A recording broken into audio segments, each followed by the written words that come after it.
नमस्कार दोस्तों, जय हिंद। स्वागत है आप सभी का आपके अपने YouTube चैनल सक्सेस विज्ञान में एक कदम सफलता की ओर। दोस्तों, आज की इस वीडियो में हम लोग लोअर पीसीएस के लिए साइंस एंड टेक के क्वेश्चन करेंगे, जिसमें चैप्टर वाइज क्वेश्चन दिए गए हैं और लगभग 480 से ज़्यादा प्रश्न हैं। इसमें विद एक्सप्लेनेशन हम लोग करेंगे, जिससे आपको समझ में भी आएगा और बेहतर तरीके से आपका रिवीजन भी हो जाएगा। तो चलिए शुरू करते हैं। तो इसमें पहला टॉपिक देखते हैं कौन सा है। पहला चैप्टर विज्ञान एवं प्रौद्योगिकी का विकास, ये पहला चैप्टर है। इसमें फर्स्ट क्वेश्चन देखते हैं क्या दिया गया है। तो दिया गया है 2021 में भारतीय अंतरिक्ष अनुसंधान संगठन यानी कि इसरो ने देश के पहले मानव अंतरिक्ष मिशन यानी गगनयान पर सहयोग के लिए निम्नलिखित में से किस देश की अंतरिक्ष एजेंसी के साथ एक समझौते पर हस्ताक्षर किए हैं। तो किस देश की एजेंसी के साथ, ये फ्रांस हो जाएगा। ऑप्शन भी यहाँ पे करेक्ट दिया गया है। इसरो यानी कि इंडियन स्पेस रिसर्च ऑर्गेनाइजेशन ने अपने पहले मानव अंतरिक्ष मिशन गगनयान में सहयोग के लिए फ्रांस की अंतरिक्ष एजेंसी CNES के साथ एक समझौते पर हस्ताक्षर किए हैं। ध्यातव्य है कि भारत, रूस, USA तथा चीन के बाद अंतरिक्ष में मानव मिशन भेजने वाला चौथा देश बन जाएगा। तो भारत जो है रूस, USA तथा चीन के बाद चौथा देश बन जाएगा। आर्टिफिशियल इंटेलिजेंस AI का जनक किसे माना जाता है? तो किसको माना जाता है? ये जॉन मैकार्थी को,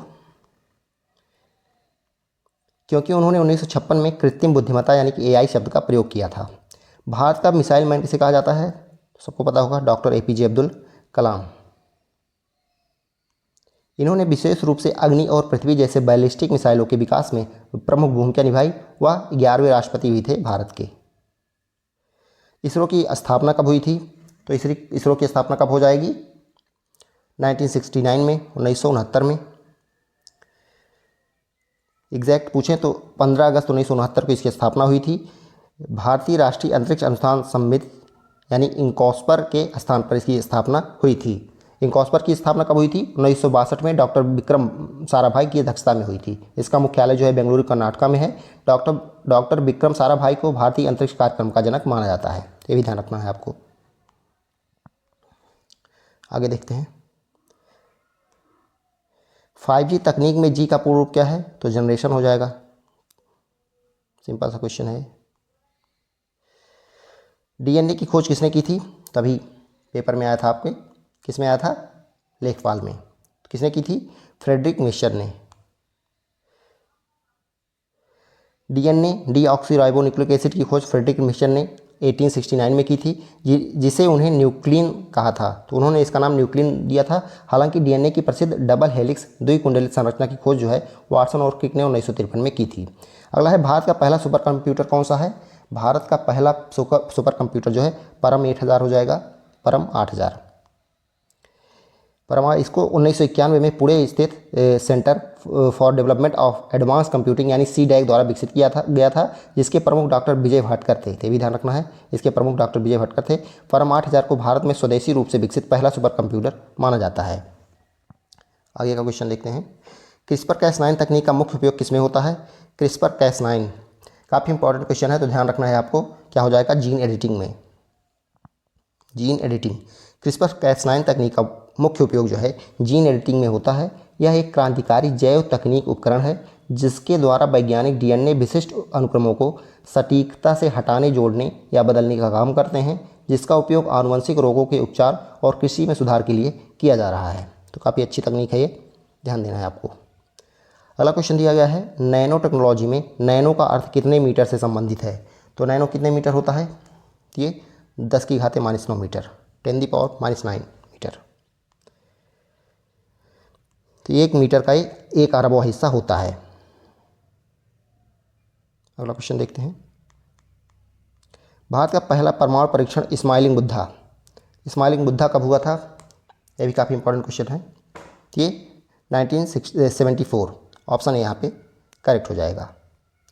भारत का पहला सफल परीक्षण परमाणु परीक्षण जो है स्माइलिंग बुद्धा 18 मई 1974 को हुआ था। यह ऐतिहासिक परीक्षण राजस्थान के पोखरण में किया गया था और इसे पोखरण 1 के नाम से भी जाना जाता है। इसने भारत को परमाणु शक्ति से संपन्न देशों की श्रेणी में रखा है। अगला क्वेश्चन दिया गया है, आदित्य L1 मिशन किसका अध्ययन करने के लिए है? जैसे नाम से ही कन्फर्म है, आदित्य यानी कि सूर्य हो जाएगा। ऑप्शन भी यहाँ पे करेक्ट हो जाएगा। आदित्य L1 मिशन जो है सूर्य का अध्ययन करने के लिए है। आदित्य L1 भारतीय अंतरिक्ष अनुसंधान संगठन यानी कि इसरो द्वारा लॉन्च किया गया भारत का पहला सौर मिशन है। इसे 2 सितंबर 2023 को लॉन्च किया गया था और इसका मुख्य उद्देश्य जो है सूर्य की बाहरी परतों जैसे कोरोना और क्रोमोस्फीयर का अध्ययन करना तथा सौर हवाओं व अंतरिक्ष तथा मौसम पर उनके प्रभाव को समझना है। यह अंतरिक्ष यान पृथ्वी से लगभग 15 लाख किलोमीटर दूर लैग्रेंज बिंदु, ये ध्यान रखिएगा, लैग्रेंज बिंदु 1 यानी L1 के पास एक प्रभामंडल कक्षा हेलो ऑर्बिट में स्थित है, जहां से यह बिना बाधा के सूर्य का निरंतर अवलोकन कर सकता है। अगला क्वेश्चन है, क्वांटम कंप्यूटिंग में बेसिक यूनिट को क्या कहते हैं? तो क्यूबिट बोलते हैं। ऑप्शन बी यहाँ पे करेक्ट हो जाएगा।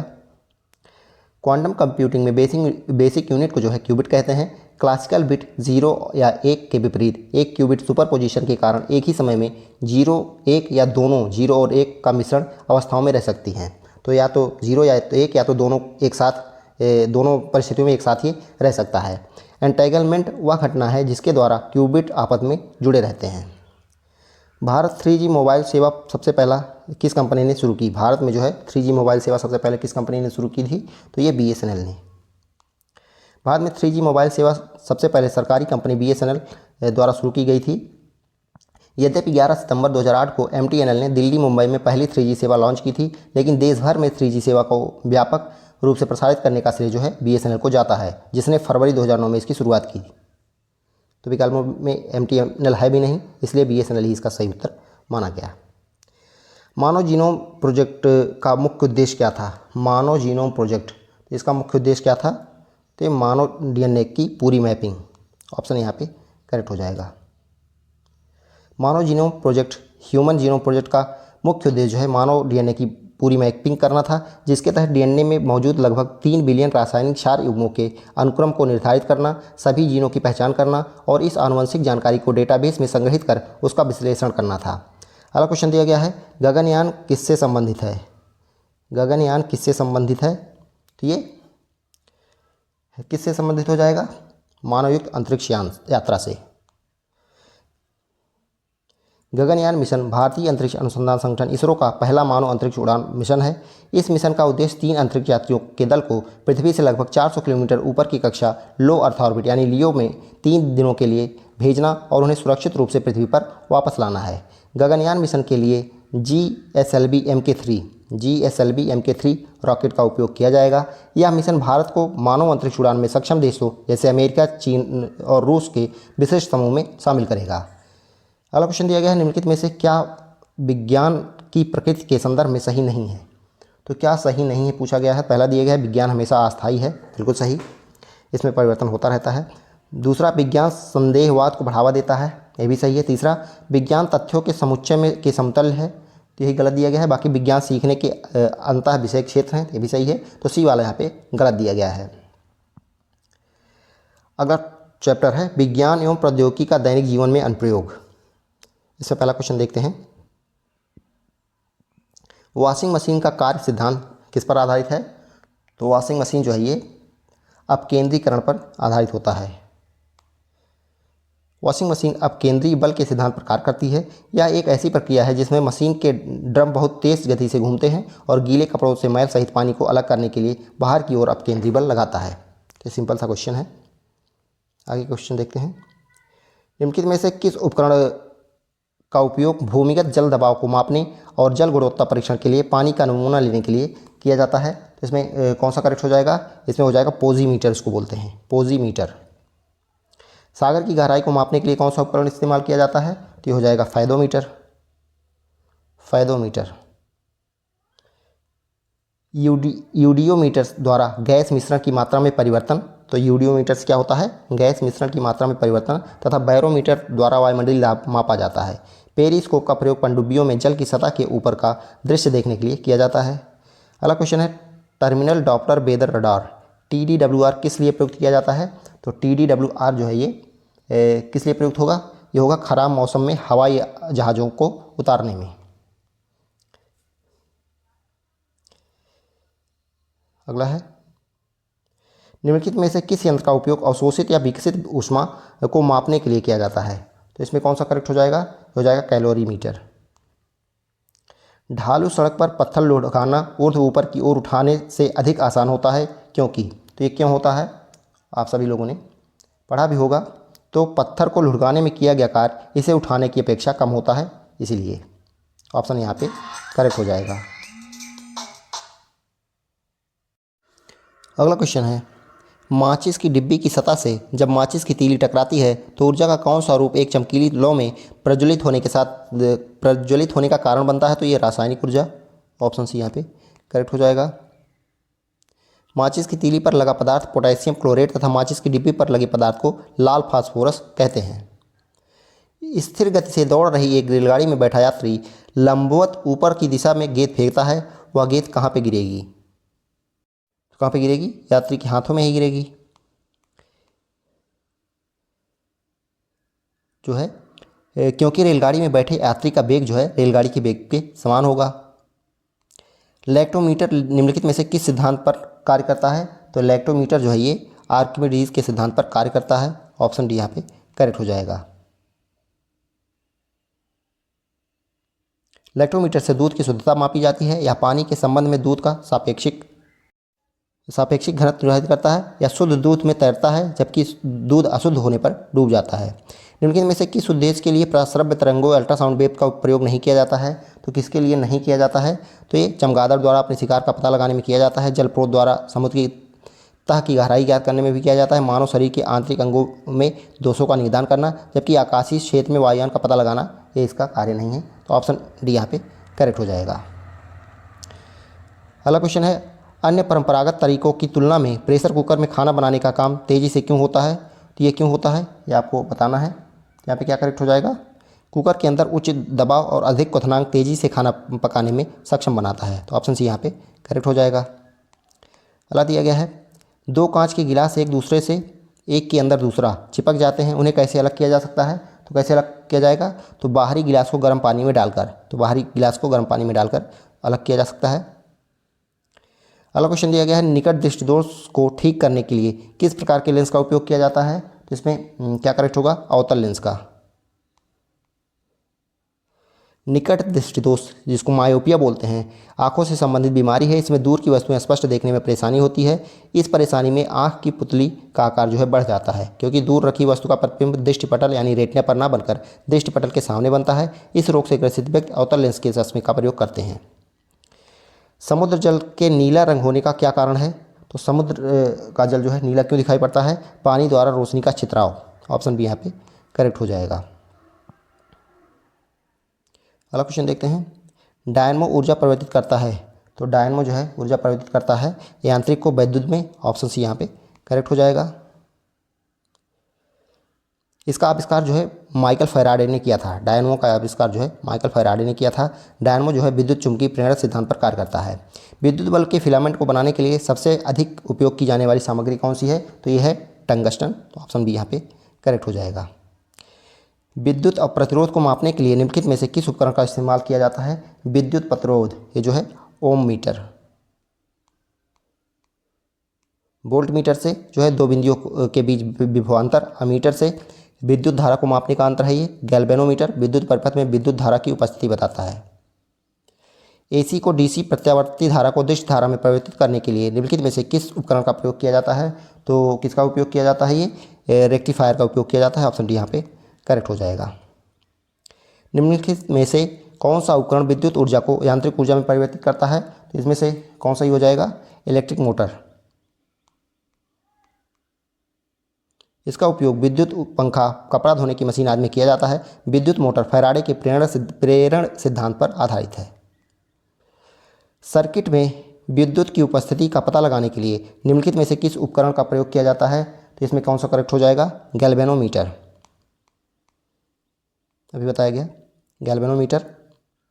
गैल्वेनोमीटर का प्रयोग किसी विद्युत परिपथ में विद्युत धारा की उपस्थिति का पता लगाने के लिए किया जाता है। अमीटर द्वारा यह एक ऐसी युक्ति है जिसका उपयोग किसी विद्युत परिपथ में प्रवाहित होने वाली धारा का मान ज्ञात करने के लिए किया जाता है। वोल्ट मीटर का प्रयोग किसी विद्युत परिपथ में किन्हीं दो बिंदुओं के मध्य उत्पन्न विभवांतर को मापने के लिए किया जाता है। रिहोस्टैट ये क्या है? यह एक चर परिवर्ती प्रतिरोधक है जिसका उपयोग विद्युत परिपथ में धारा को नियंत्रित करने के लिए किया जाता है। नॉन स्टिक खाना पकाने में के बर्तन में डैश से लेपित होते हैं, तो किससे इसका लेपन होता है? ये होते हैं टेफ्लॉन। ऑप्शन बी यहाँ पे करेक्ट हो जाएगा। टेफ्लॉन एक संश्लेषित फ्लोरोबहुलक है या अनेक कार्यों के लिए उपयोगी है। इस पर ऊष्मा, अम्ल तथा क्षार का प्रभाव नहीं पड़ता है या विद्युत धारा का कुचालक होता है। बिजली के बल्ब में आमतौर पर निम्न में से कौन सा गैस भारी गैस जो है कौन सी गैस भरी जाती है बिजली के बल्ब में? तो कौन सा हो जाएगा? लगभग सभी को पता होगा, असक्रिय नाइट्रोजन। असक्रिय नाइट्रोजन या फिर अक्रिय गैस आर्गन भरी जाती है इसमें। नेक्स्ट, निम्नलिखित में से किसका जलीय घोल आंखों के लिए कमजोर प्रतिरोधी एंटीसेप्टिक के रूप में प्रयोग किया जाता है? तो इसमें कौन सा करेक्ट हो जाएगा? Boric acid. ऑप्शन सी यहाँ पे करेक्ट हो जाएगा। इसे हाइड्रोजन बोरेट के रूप में भी जाना जाता है। निम्नलिखित में से कौन से उद्योग में वॉशिंग सोडा का प्रयोग नहीं करते हैं? ध्यान दीजिएगा, नहीं करते हैं पूछा है, तो किसमें नहीं करते हैं? शीशे के उद्योग में करते हैं, बोरेक्स के उत्पादन में करते हैं, पानी के अस्थायी खारेपन को हटाने में भी करते हैं, जबकि रासायनिक उद्योगों में ऑक्सीडाइजिंग एजेंट के रूप में इसका उपयोग नहीं किया जाता है। तो ऑप्शन डी यहाँ पे करेक्ट हो जाएगा। अगला क्वेश्चन है, निम्नलिखित में से किसका उपयोग करके पीने के पानी का रासायनिक कीटाणु शोधन किया जाता है? तो इसमें से कौन करेक्ट हो जाएगा? इसमें क्लोरीन हो जाएगा। Option B. एथिलीन ग्लाइकॉल को एंटीफ्रीज हिमरोधी के रूप में पानी में मिलाने पर एथिलीन ग्लाइकॉल को एंटीफ्रीज के रूप में पानी में मिलाने पर क्या होगा? तो यह पानी के हिमांक को कम करता है तथा पानी के क्वथनांक को बढ़ा देता है। तो ऑप्शन डी यहाँ पे करेक्ट हो जाएगा। नेक्स्ट है, कृत्रिम वर्षा के लिए प्रयुक्त किया जाता है। तो कृत्रिम वर्षा यानी आर्टिफिशियल रेन के लिए जो है सिल्वर आयोडाइड का प्रयोग किया जाता है। सिल्वर आयोडाइड का उपयोग कृत्रिम वर्षा के लिए किया जाता है। सिल्वर नाइट्रेट को लूनर कास्टिक बोलते हैं। इसका उपयोग मतदान के समय मतदाताओं की उंगली पर निशान लगाने वाली स्याही के रूप में किया जाता है। तो सिल्वर नाइट्रेट का उपयोग किया जाता है। और सिल्वर ब्रोमाइड का प्रयोग फोटोग्राफी में होता है। निम्नलिखित में से कौन सा पदार्थ एक न चिपकने वाले बर्तन की सतह पर लेपित किया जाता है? तो इनमें से कौन सा करेक्ट हो जाएगा? टेफ्लॉन। दोबारा रिपीट क्वेश्चन आ गया। लिथियम आयन बैटरियों के संबंध में निम्नलिखित कथनों पर विचार कीजिए। लिथियम आयन बैटरी जो कि इसमें काफ़ी फेमस है, पहला दिया गया है, लिथियम आयन बैटरियां गैर रिचार्जेबल उपकरणों में उपयोग की जाने वाली सबसे आम बैटरियां हैं। ये पहला दिया गया है। तो दूसरा दिया गया है, लिथियम आयन बैटरियों का व्यापक रूप से लैपटॉप, मोबाइल फ़ोन, ई बाइक, ई स्कूटर और पावर टूलों में उपयोग किया जाता है। तो ये तो सही है दूसरा वाला। तीसरा दिया गया है, लिथियम आयन बैटरियां बहुत ज्वलनशील हो सकती हैं। तो ये भी सही है। तो दूसरा और तीसरा करेक्ट है, जबकि फर्स्ट वाला यहाँ पे गलत दिया गया है। लिथियम आयन बैटरियां रिचार्जेबल होती हैं। इनका उपयोग लैपटॉप, मोबाइल और ई स्कूटर में व्यापक रूप से होता है तथा ये बहुत ज्वलनशील होती हैं। अगला दिया गया है, निम्नलिखित में से कौन सा रेफ्रिजरेंट है जो आमतौर पर घरेलू रेफ्रिजरेटर में उपयोग किया जाता है? तो इनमें से कौन सा करेक्ट हो जाएगा? ये फ्रेयॉन होता है। फ्रेयॉन उपयोग किया जाता है। नेक्स्ट है, भारी मशीनों में किसको लुब्रिकेंट के स्वरूप में प्रयुक्त किया जाता है? तो इसमें कौन सा करेक्ट हो जाएगा? एक ग्रेफाइट।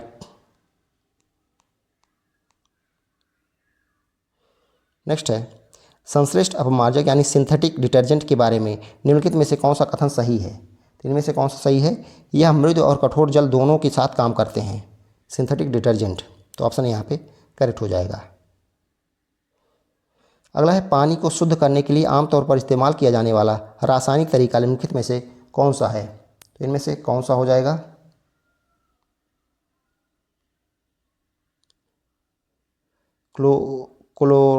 क्लोरोनीकरण। तो ऑप्शन सी यहाँ पे करेक्ट हो जाएगा। टोक्साफेन कीटनाशी डैश के रूप में कार्य करता है। टोक्साफेन जो है ये कीटनाशी उदर विष के रूप में कार्य करता है।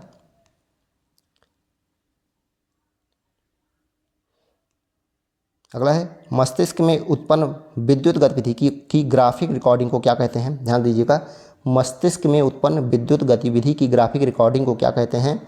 इसको क्या बोलेंगे? इसको बोलते हैं इलेक्ट्रोएन्सेफेलोग्राफी। इलेक्ट्रोएन्सेफेलोग्राफी। ऑप्शन बी यहाँ पे करेक्ट हो जाएगा। ईईजी बोलते हैं शॉर्ट फॉर्म में। या मस्तिष्क कोशिका संचार में संभावित समस्याओं का पता लगाने में सहायक होती है। इस पद्धति में इलेक्ट्रोएन्सेफेलोग्राम नामक उपकरण का उपयोग किया जाता है। फैलोपियन ट्यूब को काटना और बांधना कहलाता है।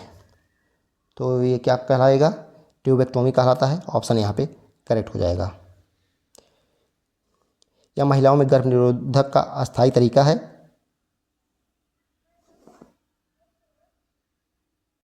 पुरुष नसबंदी को वैसेक्टोमी बोलते हैं। अगला क्वेश्चन देखते हैं।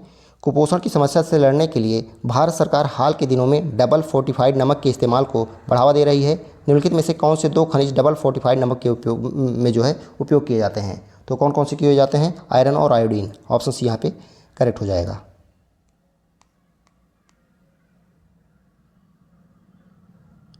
DFS का उद्देश्य दैनिक आहार में आयोडीन की आवश्यकता 100% और आयरन की आवश्यकता का 30 से 60% प्रदान करना है।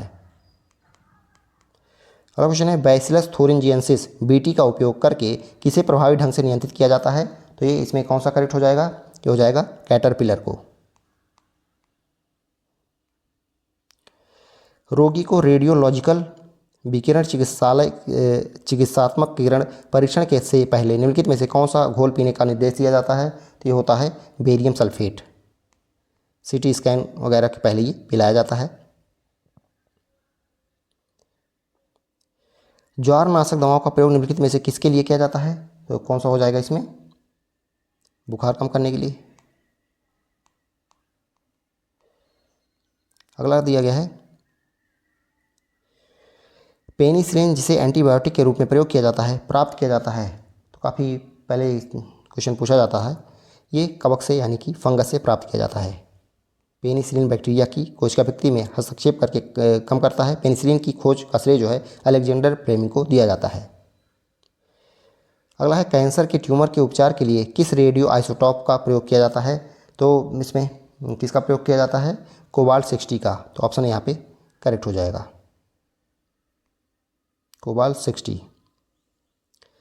अगला है, इनोविड 10 क्या है? इनोविड 10 क्या है? दुनिया की पहली व्यावसायिक रूप से उत्पादित गर्भ निरोधक गोली है। इंपॉर्टेंट है, ये ध्यान दीजिएगा। इनोविड 10 जो है दुनिया की पहली व्यावसायिक रूप से उत्पादित गर्भ निरोधक गोली है। ये पहली बार 1960 ईस्वी में संयुक्त राज्य अमेरिका में गर्भ निरोधक उपयोग के लिए अनुमोदित किया गया। यह जन्म नियंत्रण का एक बहुत ही लोकप्रिय रूप है।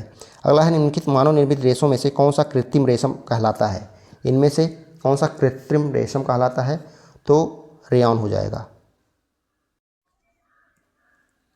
रेयॉन को कृत्रिम रेशम कहा जाता है क्योंकि यह मानव निर्मित होने के बावजूद भी रेशम जैसी बनावट और चमक रखता है। यह लकड़ी व लुगदी के रासायनिक उपचार से प्राप्त किया जाता है।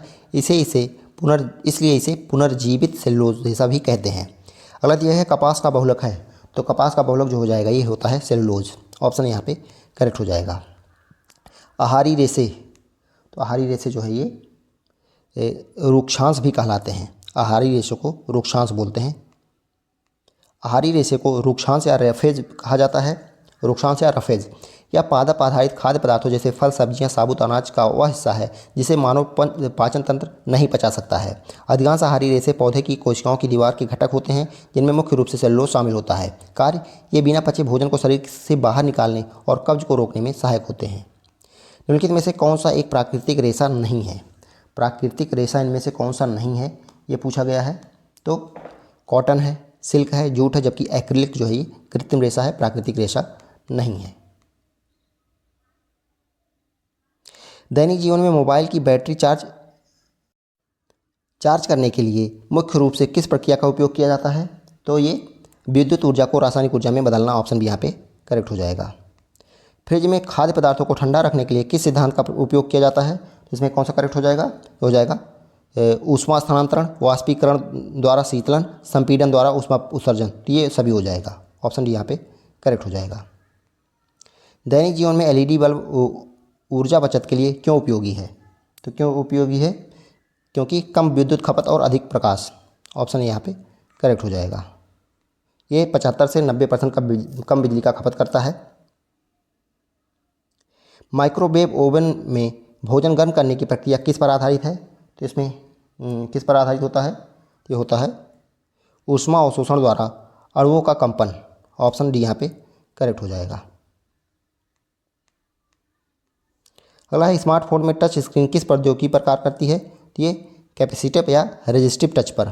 ऑप्शन यहाँ पे करेक्ट हो जाएगा। दैनिक जीवन में सोलर सेल का मुख्य अनुप्रयोग क्या है? सोलर सेल का जो है मुख्य अनुप्रयोग क्या है? तो यह है सूर्य के प्रकाश को विद्युत ऊर्जा में बदलना।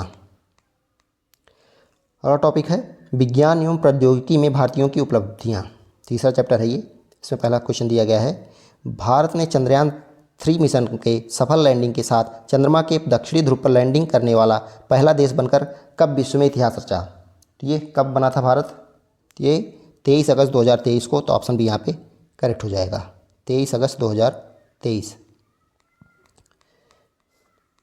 भारत ने चंद्रयान-3 मिशन के तहत 23 अगस्त 2023 को शाम करीब 6:04 पर जो है चंद्रमा के दक्षिणी ध्रुव पर सफलतापूर्वक सॉफ्ट लैंडिंग की। इस सफलता के साथ भारत चंद्रमा के दक्षिणी ध्रुव पर लैंडिंग करने वाला दुनिया का पहला देश बन गया। चंद्रयान-3 को 14 जुलाई 2023 को आंध्र प्रदेश के श्रीहरिकोटा स्थित सतीश धवन अंतरिक्ष केंद्र से लॉन्च किया गया था। तो कब लॉन्च किया गया था, 14 जुलाई 2023 को। कब लैंड किया, 23 अगस्त 2023 को।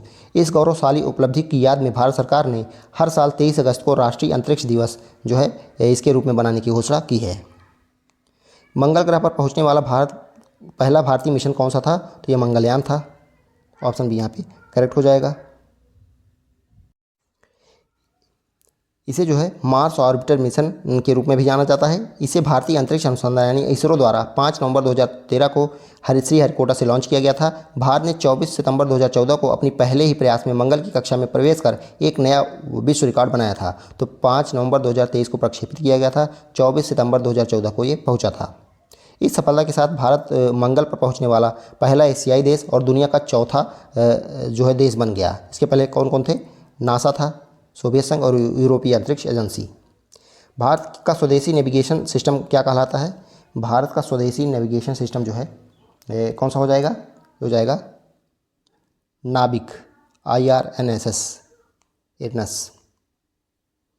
भारत का स्वदेशी नेविगेशन सिस्टम नाविक IRNSS navigation with Indian constellation, ये इसका फुल फॉर्म हो जाएगा, नेविगेशन विद इंडियन कंस्टलेशन कहलाता है, जिसे पहले IRNSS Indian regional navigation satellite system के नाम से जाना जाता था। इसरो द्वारा विकसित यह प्रणाली भारत और उसकी सीमाओं से 1500 किलोमीटर दूर सटीक स्थान और समय की जानकारी प्रदान करता है। तो भारत की जो सीमा है उससे 1500 किलोमीटर तक ये जो है सटीक स्थान का समय जानकारी प्रदान करेगा।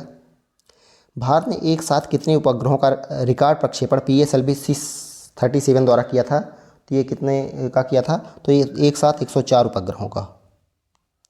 भारत ने 15 जनवरी 2017 को इसरो के PSLV C-37 मिशन द्वारा एक साथ 104 उपग्रहों का रिकॉर्ड प्रक्षेपण किया था। इस ऐतिहासिक मिशन ने श्रीहरिकोटा से कार्टोसैट 2 सीरीज और 103 अन्य नैनो उपग्रहों को सफलतापूर्वक सूर्य तुल्यकालिक कक्षा में स्थापित किया था।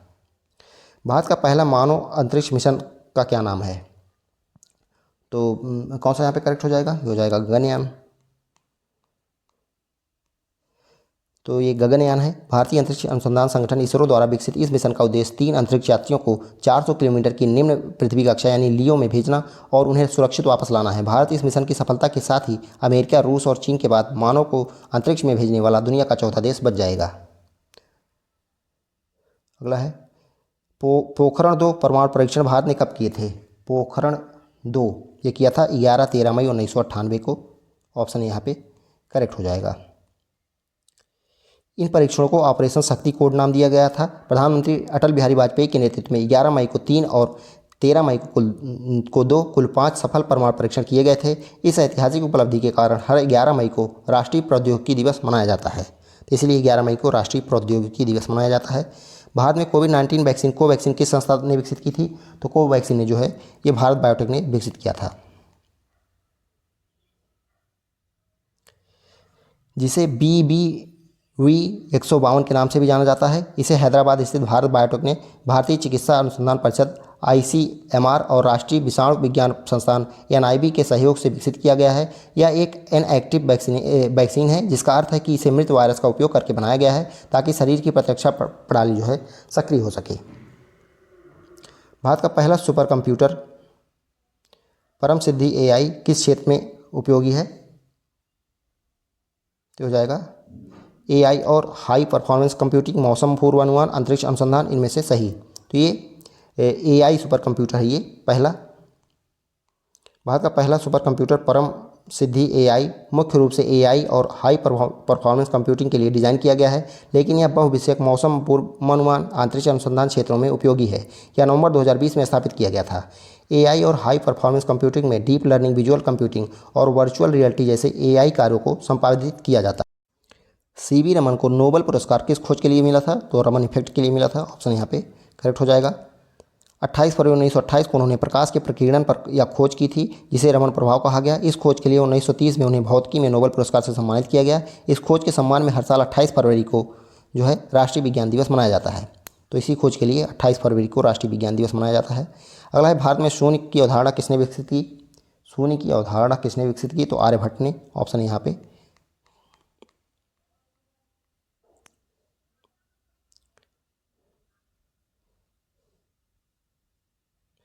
अगला है, महर्षि सुश्रुत को किस क्षेत्र में फादर ऑफ सर्जरी कहा जाता है? तो शल्य चिकित्सा हो जाएगा। ऑप्शन है यहाँ पे करेक्ट हो जाएगा। सुश्रुत को प्लास्टिक सर्जरी, विशेषकर राइनोप्लास्टी या नाक की सर्जरी का जनक भी माना जाता है। इन्होंने 120 से अधिक शल्य चिकित्सा उपकरणों का आविष्कार किया और 300 से अधिक शल्य क्रियाएं की। अगला है, भारत की पहली स्वदेशी सबमरीन आईएनएस अरिहंत किस क्षमता से लैस है?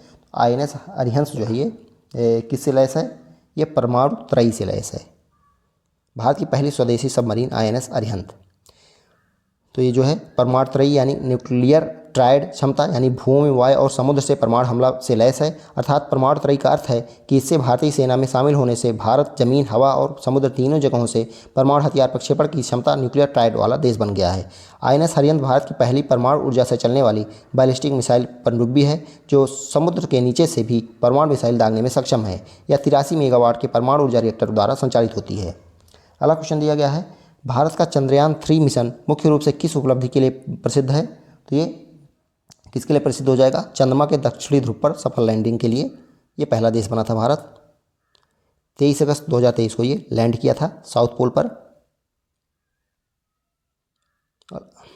ये ध्यान रखिएगा, लैंडिंग स्थल जहाँ पे लैंड किया था, इस लैंडिंग स्थल को अब शिव शक्ति पॉइंट के नाम से जाना जाता है। लैंडर और रोवर, तो विक्रम लैंडर था और प्रज्ञान रोवर ने चंद्रमा की सतह पर वैज्ञानिक अन्वेषण किया। तो लैंडर का नाम क्या था? विक्रम, और रोवर का नाम प्रज्ञान। और जहाँ पे लैंड किया था दक्षिणी ध्रुव पे, इसको शिव शक्ति पॉइंट कहते हैं, दक्षिणी पोल पे।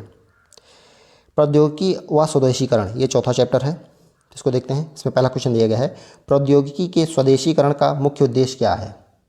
इसमें कौन सा करेक्ट हो जाएगा? विदेशी निर्भरता कम करना और आत्मनिर्भरता प्राप्त करना। ऑप्शन बी यहाँ पे करेक्ट हो जाएगा। आत्मनिर्भर भारत अभियान की घोषणा कब की गई थी? आत्मनिर्भर भारत अभियान की घोषणा 12 मई 2020 को की गई थी। मेक इन इंडिया अभियान कब शुरू किया गया था? तो मेक इन इंडिया कब हो जाएगा? 25 सितंबर 2014 को। भारत का पहला स्वदेशी विमान वाहक पोत कौन सा है? तो ये आईएनएस विक्रांत है, विमान वाहक पोत। भारत का पहला स्वदेशी विमान वाहक पोत जो है आईएनएस विक्रांत है, जिसे कोचीन शिपयार्ड लिमिटेड CSL द्वारा विकसित किया गया है। प्रधानमंत्री नरेंद्र मोदी ने 2 सितंबर 2022 को आईएनएस विक्रांत को भारतीय नौसेना में शामिल करने हेतु हरी झंडी दिखाई थी। यह 76% से अधिक स्वदेशी सामग्री से बना है। इसमें MiG-29K, तो इसमें जो है MiG-29K और अन्य लड़ाकू विमान तैनात हो सकते हैं। यह आत्मनिर्भर भारत के विजन का प्रतीक है। अगला क्वेश्चन है, इसरो द्वारा विकसित चंद्रयान 3 मिशन स्वदेशीकरण का उदाहरण है। यह मिशन किस वर्ष सफल हुआ? तो ये रिपीटेड क्वेश्चन आ रहा है, तो ये 2023 में लॉन्च किया गया। 14 जुलाई 2023 को सफल लैंडिंग हुआ। 23 अगस्त 2023 को स्थान जो है चंद्रमा के दक्षिणी ध्रुव पर जो है सॉफ्ट लैंडिंग करने वाला भारत पहला देश बन गया है। यह एक स्वदेशी मिशन था जिसमें लैंडर विक्रम और रोवर प्रज्ञान शामिल थे। सृजन पहल का संबंध किससे है? सृजन पहल, तो इसका संबंध किससे है? IT से है। ऑप्शन बी यहाँ पे करेक्ट है। सृजन का संबंध जो है रक्षा वस्तुओं के स्वदेशीकरण, इंडाइजेनाइजेशन of defence items.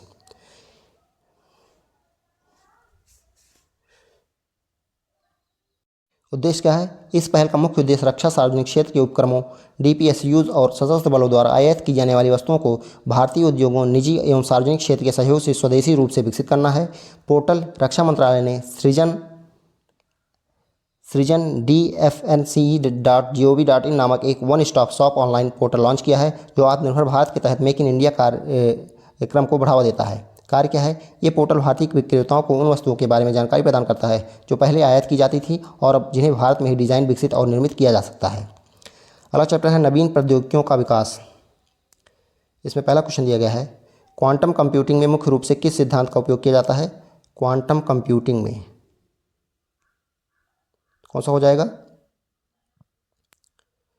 Quantum computing में जो है ये क्यूबिट्स और सुपरपोजिशन का प्रयोग किया जाता है, तो ऑप्शन बी यहाँ पे करेक्ट हो जाएगा। क्यूबिट्स ये पारंपरिक कंप्यूटर के बाइनरी बिट्स 0 या 1 के विपरीत क्वांटम सूचना की मूल इकाई हैं। सुपरपोजिशन यह क्वांटम भौतिकी का एक सिद्धांत है जिसके कारण एक क्यूबिट एक ही समय में 0, 1 या दोनों 0 और 1 की स्थिति में रह सकता है। 5G तकनीक का मुख्य विशेषता क्या है? तो 5G तकनीक की मुख्य विशेषता जो है उच्च गति, कम विलंबता यानी कम लेटेंसी और अधिक डिवाइस कनेक्टिविटी। चैट जीपीटी एक मिनट इसमें देख लेते हैं।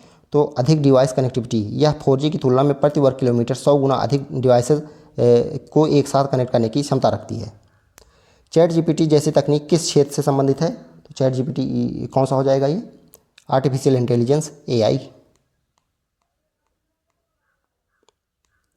यह AI का एक उपक्षेत्र है जो टेक्स्ट, इमेज या कोड जैसी नई सामग्री उत्पन्न कर सकता है। तकनीक या लार्ज लैंग्वेज मॉडल LLM और नेचुरल लैंग्वेज प्रोसेसिंग NLP पर आधारित है जिसे ओपन AI द्वारा विकसित किया गया है। तो ये भी ध्यान रखिएगा, LLM और NLP पर आधारित है। यह मानव जैसे बातचीत करने और सवालों के जवाब देने में सक्षम है। अगला है CRISPR-Cas9 तकनीक का मुख्य उपयोग किसमें है? तो जीन एडिटिंग में। ऑप्शन यहाँ पे करेक्ट हो जाएगा। तो CRISPR-Cas9 तकनीक का जो मुख्य उपयोग है जीन एडिटिंग में होता है। यह एक क्रांतिकारी तकनीक है जो वैज्ञानिकों को DNA के विशिष्ट अनुक्रमों को काटने, हटाने या बदलने में सक्षम बनाती है। इसके मुख्य उपयोग इस प्रकार हैं: आनुवंशिक रोगों का उपचार, सिकल सेल एनीमिया, कैंसर और HIV जैसी बीमारियों के इलाज के लिए जीनोम एडिटिंग हेतु उपयोगी है। कृषि और जैव प्रौद्योगिकी, बेहतर फसलों के विकास और पशुओं में आनुवंशिक सुधार हेतु उपयोगी है। वैज्ञानिक अनुसंधान, जीन के कार्य का अध्ययन करना इसमें शामिल है। लिथियम आयन बैटरी के विकास के लिए 2019 में नोबेल पुरस्कार किसे दिया गया? तो इंपॉर्टेंट क्वेश्चन बन जाएगा ये जॉन गुडेनफ और साथियों को। ऑप्शन यहाँ पे करेक्ट हो जाएगा। 2019 में लिथियम आयन बैटरी के विकास के लिए रसायन विज्ञान का नोबेल पुरस्कार संयुक्त रूप से जॉन बी गुडेनफ एवं स्टैनली व्हिटिंगटन और अकीरा योशिनो को दिया गया था।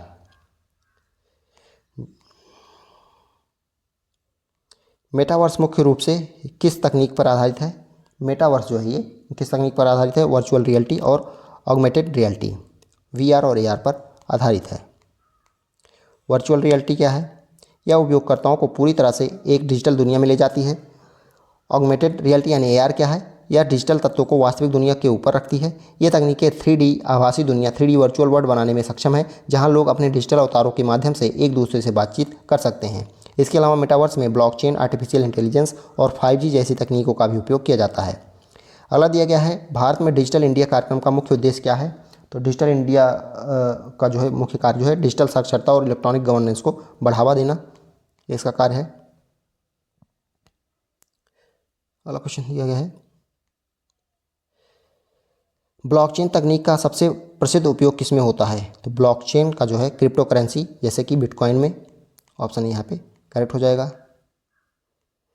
अगला दिया गया है 6G तकनीक के में जो है मुख्य फोकस किस पर रहने की संभावना है? 6G तकनीक की बात हो रही है तो मुख्य फोकस जो है AI एकीकरण और होलोग्राफिक कम्युनिकेशन में। ऑप्शन है यहाँ पे करेक्ट हो जाएगा। AI एकीकरण, AI इंटीग्रेशन क्या है? इसके तहत 6G नेटवर्क को पूरे कंप्यूटर नेटवर्क में आर्टिफिशियल इंटेलिजेंस का उपयोग करके एक वितरित मस्तिष्क यानी कि डिस्ट्रीब्यूटेड ब्रेन के रूप में डिजाइन किया जा रहा है जिससे नेटवर्क स्मार्ट और स्वचालित बन सके। अगला है होलोग्राफिक कम्युनिकेशन, तो इसके तहत 6G के माध्यम से रियल टाइम में 3D होलोग्राम संचार और इमर्सिव डिजिटल अनुभव संभव होने की उम्मीद है जो भौतिक और डिजिटल दुनिया को जोड़ देगा। अल्ट्रा हाई स्पीड, तो 6G की स्पीड जो है ये 5G की तुलना में 100 गुना तेज जो है हो सकती है। इसरो ने हाल ही में किस मिशन के लिए शुभांशु शुक्ला को अंतरिक्ष यात्री के रूप में नामित किया है? तो कौन सा हो जाएगा ये? Axiom mission 4 AX4। इसरो ने ग्रुप कैप्टन शुभांशु शुक्ला को एक्सियोम मिशन 4 AX4 के लिए नामित किया है। इस मिशन के तहत वह अंतर्राष्ट्रीय अंतरिक्ष स्टेशन ISS पर जाने वाले पहले भारतीय गगनयात्री बन गए हैं। यह मिशन 25 जून 2025 को स्पेस एक्स फॉल्कन 9 रॉकेट के जरिए लॉन्च किया गया था। मिशन, तो एक्सियोम मिशन 4 या एक निजी अंतरिक्ष मिशन है। भूमिका, तो भूमिका क्या है? ये group captain Shubhanshu Shukla mission pilot के रूप में काम कर रहे हैं। उद्देश्य अंतर्राष्ट्रीय अंतरिक्ष स्टेशन ISS पर शोध और गगनयान मिशन के लिए तैयारी करना है। क्वांटम कम्युनिकेशन की मुख्य विशेषता क्या है? क्वांटम कम्युनिकेशन की मुख्य विशेषता क्या हो जाएगी? धीमा इंटरनेट। क्वांटम कम्युनिकेशन की मुख्य विशेषता हैक प्रूफ संचार है। सॉरी, इसमें ये ऑप्शन करेक्ट होगा, हैक प्रूफ संचार, अनहैकेबल। अंतरिक्ष, तो क्वांटम कम्युनिकेशन की मुख्य विशेषता जो है हैक प्रूफ अनहैकेबल संचार है, अत्यधिक सुरक्षित। क्वांटम कम्युनिकेशन जो है क्वांटम मैकेनिज्म के सिद्धांत पर उपयोग करता है, जिससे जो है डेटा को बीच में रोकना या हैक करना संभव हो जाता है। छेड़छाड़ का पता लगाना है। यदि कोई हैकर संदेश को पढ़ने या कॉपी करने की कोशिश करता है तो क्वांटम स्थिति बदल जाती है, जिसे छेड़छाड़ या तुरंत का जो है तुरंत पता चल जाता है। क्वांटम की डिस्ट्रीब्यूशन यह तकनीक सुरक्षित चाबियां बनाने के लिए फोटॉन का उपयोग करती हैं, जिससे संचार पूरी तरह से सुरक्षित रहता है। भारत में मेक इन इंडिया के तहत कौन सी नवीन तकनीक को बढ़ावा दिया जा रहा है? तो ये सेमीकंडक्टर और इलेक्ट्रॉनिक्स मैन्युफैक्चरिंग, ऑप्शन यहाँ पे करेक्ट हो जाएगा। अब अगला टॉपिक है द्वि अनुपयोगी एवं तकनीक उपयोगी प्रौद्योगिकियाँ, dual use and technically useful technology. इसमें पहला क्वेश्चन देखते हैं, द्वि अनुपयोगी प्रौद्योगिकी डुअल यूज टेक्नोलॉजी से क्या तात्पर्य है? तो इससे क्या तात्पर्य हो जाएगा? ऐसी तकनीक जो नागरिक और सैन्य दोनों उद्देश्यों के लिए प्रयोग की जा सकती हैं, ऑप्शन भी यहाँ पे करेक्ट है। उदाहरण के लिए दिया गया है ग्लोबल पोजिशनिंग सिस्टम यानी जीपीएस, ड्रोन, कृत्रिम बुद्धिमत्ता एआई, उपग्रह संचार और परमाणु तकनीकें इसके प्रमुख उदाहरण हैं। अगला दिया गया है निम्न में से कौन सी तकनीक द्वि अनुपयोगी नहीं मानी जाती है? इनमें से कौन सी नहीं मानी जाती है? तो परमाणु ऊर्जा माना जाता है, रॉकेट प्ररोधन माना जाता है, जैव प्रौद्योगिकी माना जाता है, जबकि साधारण बिजली का बल्ब नहीं माना जाता है। डुअल यूज तकनीक का अर्थ है ऐसी तकनीकी जिसका उपयोग जो है नागरिक और सैन्य दोनों उद्देश्यों के लिए किया जा सकता है। परमाणु ऊर्जा, इसका उपयोग बिजली उत्पादन के लिए किया जा सकता है, परमाणु हथियार बनाने में भी इसका उपयोग किया जाता है। जैव प्रौद्योगिकी, इसका उपयोग स्वास्थ्य सेवाओं में दवाओं के उत्पादन के लिए हो सकता है, जैविक हथियारों में भी इसका उपयोग हो सकता है। रॉकेट प्रणोदन, इसका उपयोग उपग्रह प्रक्षेपण के लिए हो सकता है, मिसाइलों में भी इसका उपयोग हो सकता है। साधारण बिजली का बल्ब यह केवल प्रकाश देने के लिए नागरिक उपयोग की वस्तु है, इसे सैन्य या विनाशकारी उद्देश्यों के लिए उपयोग नहीं किया जा सकता। वासेनार व्यवस्था का मुख्य उद्देश्य क्या है? वासेनार व्यवस्था इंपॉर्टेंट क्वेश्चन है, तो यहाँ पे कौन सा करेक्ट हो जाएगा? द्वि अनुपयोगी वस्तुओं और तकनीकों के निर्यात पर नियंत्रण, ये ऑप्शन यहाँ पे करेक्ट हो जाएगा। वासेनार व्यवस्था का मुख्य उद्देश्य द्वि अनुपयोगी वस्तुओं और तकनीकों के निर्यात पर नियंत्रण करना है। यह एक स्वैच्छिक बहुपक्षीय निर्यात नियंत्रण व्यवस्था है जो पारंपरिक हथियारों और दोहरे उपयोग वाली वस्तुओं व प्रौद्योगिकियों के हस्तांतरण में पारदर्शिता और जिम्मेदारी को बढ़ावा देती है। इसका उद्देश्य यह सुनिश्चित करना है कि संवेदनशील तकनीकें ऐसे देशों या संस्थाओं को न मिलें जो क्षेत्रीय या अंतर्राष्ट्रीय सुरक्षा को जो है खतरा उत्पन्न कर सकते हैं। अगला प्रश्न दिया गया है निम्न में से कौन सी तकनीक द्वि अनुपयोगी है और जैव आतंकवाद में इस्तेमाल हो सकती है? तो ये क्रिस्पर जीन एडिटिंग, तो ऑप्शन यहाँ पे करेक्ट हो जाएगा। तो जैव आतंकवाद में इस्तेमाल होने वाली सबसे प्रमुख द्वि अनुपयोगी जो है तकनीक सिंथेटिक बायोलॉजी और जीन एडिटिंग हैं, CRISPR-Cas9। तकनीकों के विवरण और अन्य संबंधित जानकारियाँ नीचे दी गई हैं, तो देख सकते हैं यहाँ पे। सिंथेटिक बायोलॉजी और जीन एडिटिंग, ये तकनीकें मूल रूप से दवाओं के विकास, कृषि सुधार और वैक्सीन बनाने के लिए विकसित की गई हैं, लेकिन इन्हें तकनीकों का उपयोग खतरनाक रोगाणुओं को फिर से बनाने, उनकी मारक क्षमता बढ़ाने या उन्हें एंटीबायोटिक दवाओं के प्रति प्रतिरोधी बनाने में भी किया जा सकता है। बायो इन्फॉर्मेटिक्स, ये क्या है? इंपॉर्टेंट है।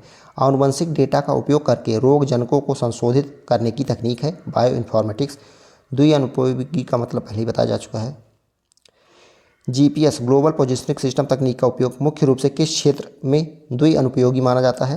तो ये कौन सा करेक्ट हो जाएगा यहाँ पे? नागरिक नेविगेशन और सैन्य मार्गदर्शन, ऑप्शन यहाँ पे करेक्ट हो जाएगा। भारत का नाविक सिस्टम किस प्रकार की तकनीक का उदाहरण है? तो ये भी हो जाएगा द्वि अनुपयोगी space technology, option A. Bharat का नाविक navigation with Indian constellation system जो है द्वि अनुपयोगी space technology, dual space technology का एक बेहतरीन उदाहरण है।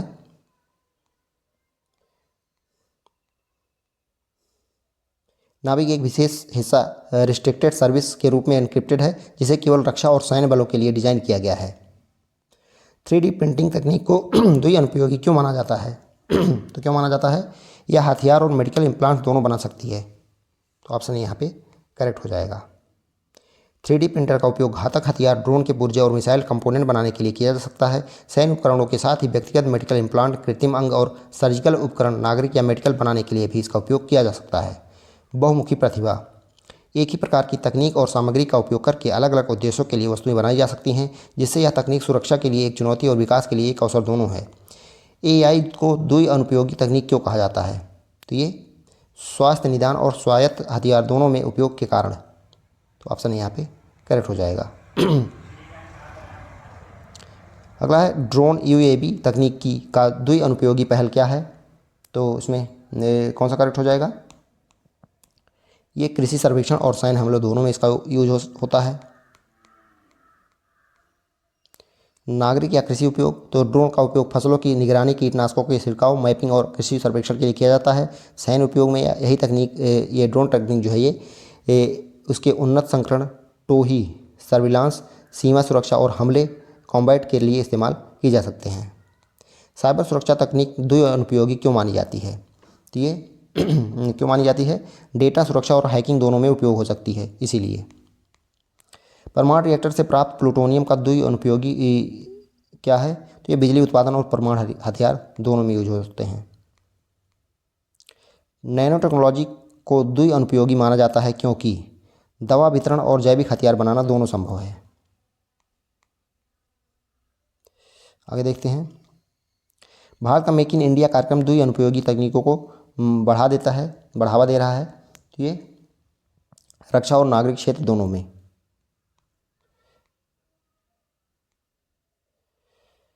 द्विअनुपयोगी तकनीक मेक इन इंडिया के तहत विकसित की जा रही तकनीकें जैसे AI, IoT, साइबर सुरक्षा और ड्रोन तकनीक का उपयोग सैन्य और व्यावसायिक नागरिक दोनों उद्देश्यों के लिए किया जा रहा है। रक्षा क्षेत्र, रक्षा उत्पादन को बढ़ाने के लिए DRDO निजी उद्योगों के माध्यम से रक्षा और द्विअनुपयोगी प्रौद्योगिकियों के विकास के लिए टेक्नोलॉजी डेवलपमेंट फंड TDF जैसी योजनाएं चला रहा है। नागरिक क्षेत्र, तो इस पहल का उद्देश्य भारत को एक वैश्विक विनिर्माण केंद्र, मैन्युफैक्चरिंग हब बनाना है, जो एरोस्पेस, रक्षा, इलेक्ट्रॉनिक्स और ऑटोमोबाइल जैसे 25 से अधिक क्षेत्रों में नागरिक और औद्योगिक विकास को बढ़ावा देते हैं।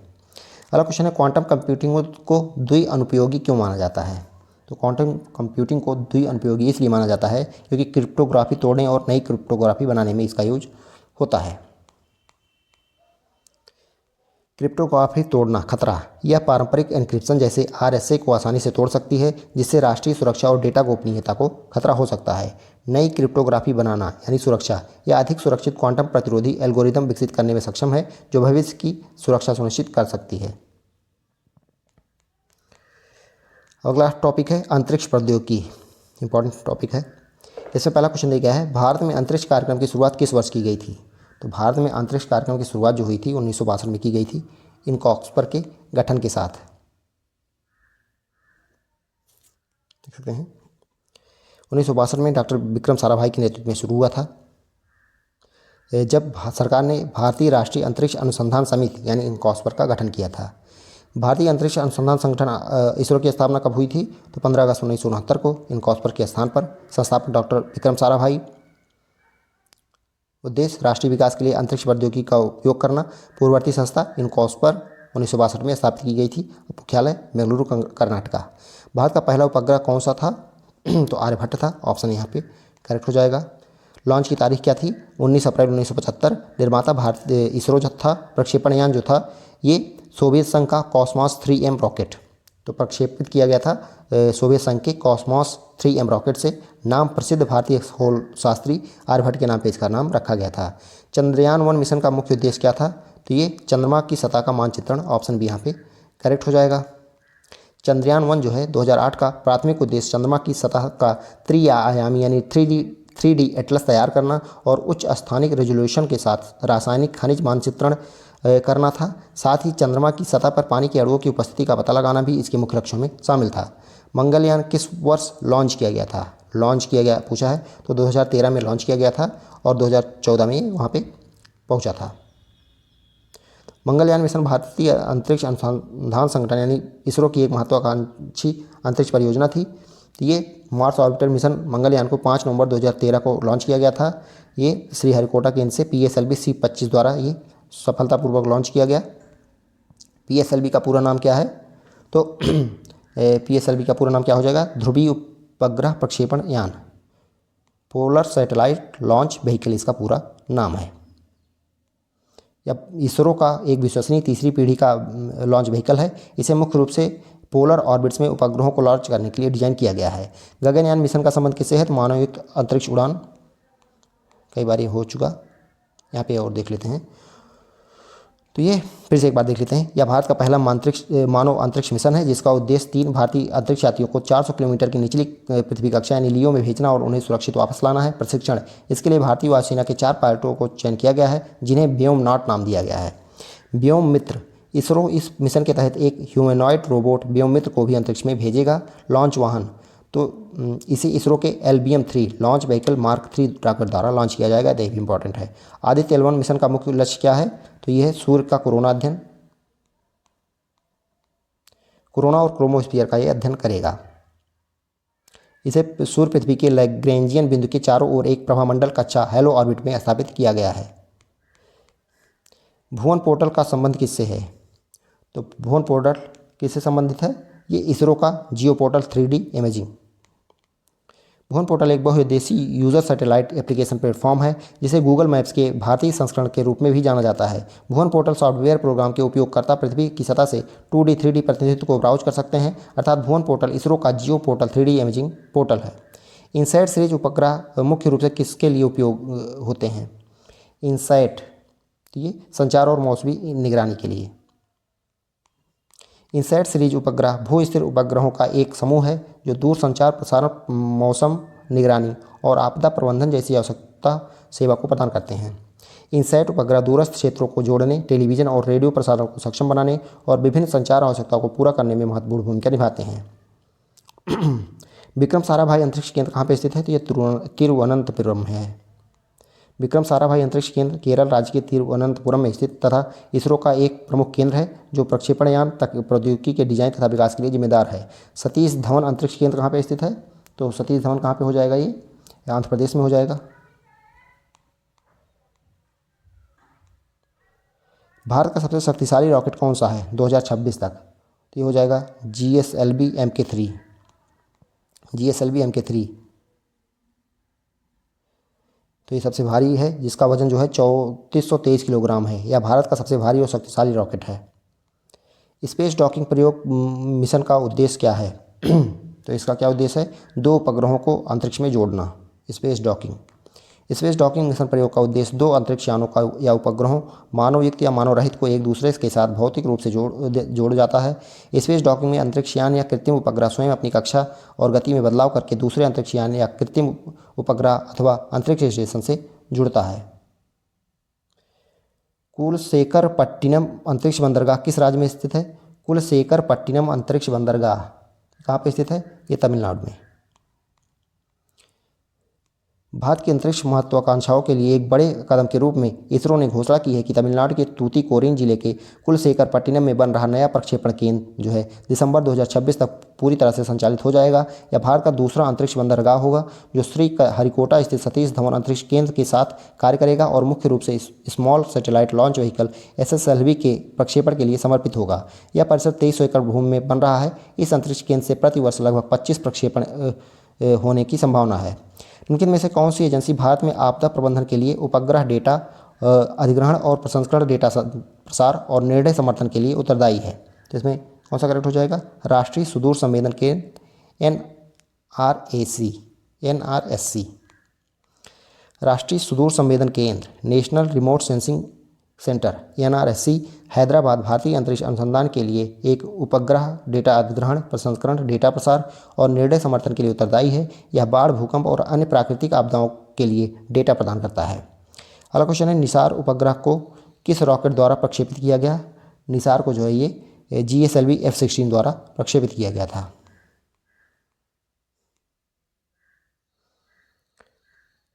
इसरो के GSLV F-16 रॉकेट ने लगभग 19 मिनट में लगभग 745 किलोमीटर की उड़ान के बाद सिंथेटिक अपर्चर रडार उपग्रह को इच्छित सूर्य समकालिक ध्रुवीय कक्षा SSPO में स्थापित कर दिया। इस उपग्रह का सफल प्रक्षेपण पृथ्वी के अवलोकन मिशनों के इतिहास में एक महत्वपूर्ण मील का पत्थर साबित होगा क्योंकि इसकी दोहरी रडार क्षमता L बैंड और S बैंड प्रणालियाँ क्रायोस्फीयर, पारिस्थितिकी तंत्र और ठोस पृथ्वी के बारे में सटीक डेटा प्रदान करेंगी।